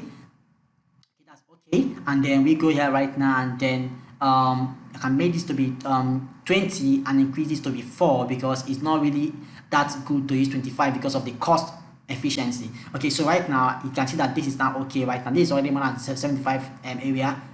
Okay, that's okay. So right now I'll now go and check again on this place again if the area is okay. So this everywhere now becomes okay right now. To know more about what I'm doing here, check on our playlist where you have a playlist called full design on Protastructure, and click on that, watch those videos, and you will learn more about it because we explain more on this area. Okay, so right now click on what okay right now, and then you can see that beam member will be perfectly okay, well designed, and the color will change to green. So let us wait for this thing to finish right now to change that depth to from 500 to 600. Okay, so thank you. So okay, right now let us click outside right now to now go and check if it's okay. So check on this right now, you can see that okay right now. So let us check on our members again. First of all, on this model, let's check on our members first of all, and not only you rolling your mouse button around this place to check if everything is okay. You can see that everything is okay right now. You can see that. To not tell you how serious I am, to make sure that all your models must show green right now. We don't just stop here right now. We go over again to now go and check again from plan view. So check again from plan view, viewing it story by story. So let us go right now to check on plan view again, not only on model, because some things might be hiding here. But if you check it on plan view, you will see that nothing will be hiding. Okay, so right now click outside right now, you can see that everywhere is showing red, showing green. You can see that even our walls are all showing green. You can see that. So right now we are on the first floor, which is story 1. Everything showing here is perfectly okay for story 1. So go right now again and check on what they call story 2, and then check for story 2 again. If story 2 is perfectly okay again, you can see that story 2 everywhere also is also okay. There's no one showing red. This red you're seeing here is not red. This red is like a borderline for this wall. Because this wall is set as a red color for a borderline, but if you zoom in right now, you can see that on this wall it is showing green right now. So this red you're seeing here is called a borderline for the wall. That was how it was set on this Protastructure. So right now you can see that everything here on this second floor is showing green, which is okay. So again and check story 3 right now again, and then let's check again if it's okay again. So you can see that story 3 again right now is still okay. Then story 4 again, you must make sure that you check every story and make sure everything is showing green. It is when it is showing green that your structure is perfectly okay. Then check on story 5. Let's check again if it's okay again. Story 5 is also okay, and check on story 6 again. Story 6 again is also okay, and check on story 7. Story 7 is also okay, and check on story 8. Story 8 also is also okay. So you can see that how we have checked our story one after the other from story to story to make sure that everything is perfectly okay, that all the elements are perfectly designed. So now we can now go back to our plan view right now and then perfectly to see this. Now most of you have been asking where is the staircase of this building, and also where is the lift for this building. Now the staircase is not attached, is not inside the building, but it is outside the building, and also the lift is also it is also independent, it is outside the building. So after we are done with our pipe foundation and also detailing, I will now go and design that staircase separately, and also design the lift separately, and I'll show you guys how we are doing that design. So right now you can now see how we have perfectly designed and checked our structure one after the other, and make sure that all our structural elements is perfectly okay. So this is how to perform your interactive design after you are done doing your first design and also analysis. So you can see how we have done this stage one after the other, and you can see how everything went. So this is how to check your structural members after you're finished designing your structural elements. So you must make sure that everything is okay, and for it to be okay, they must show green. None of the members must show red, yellow, or this orange or white or blue. It must show green. Green means that okay, you can see that everything here has its own name, but only green that shows okay, and you can see how everything here is showing okay. So we have come to the end of this video for today, of this training for today. Now for what we are going to do next week, just to carry you along, next week on this structure will be when we have to go and detail the slab reinforcement, and I will show you how to detail a slab reinforcement. Know that we have on this place, we have a lip slab, and also you can see that we have a lip slab and also we have a solid slab. So I'll show you how to detail a solid slab and also a lip slab. And also after we are done with our structural detailing right now, we will now transfer all the details, which is the column, the beams, and the slab structural detailing, to now transfer it to AutoCAD, where I will now use our Stonebridge company detailing template to now start showing our structural detailing one after the other, which will now present it also for printing. Then we will now come back right now to now go and perform our foundation design. So you can see that we have a lot of things to do, because this is a live project and we have a lot of things to do on this project. So if you have not subscribed to our channel, I would say you should click on the subscribe button so you don't miss all our coming videos. So thank you so much for being a part of this lesson for today, and God bless you all. We love you and we love you also.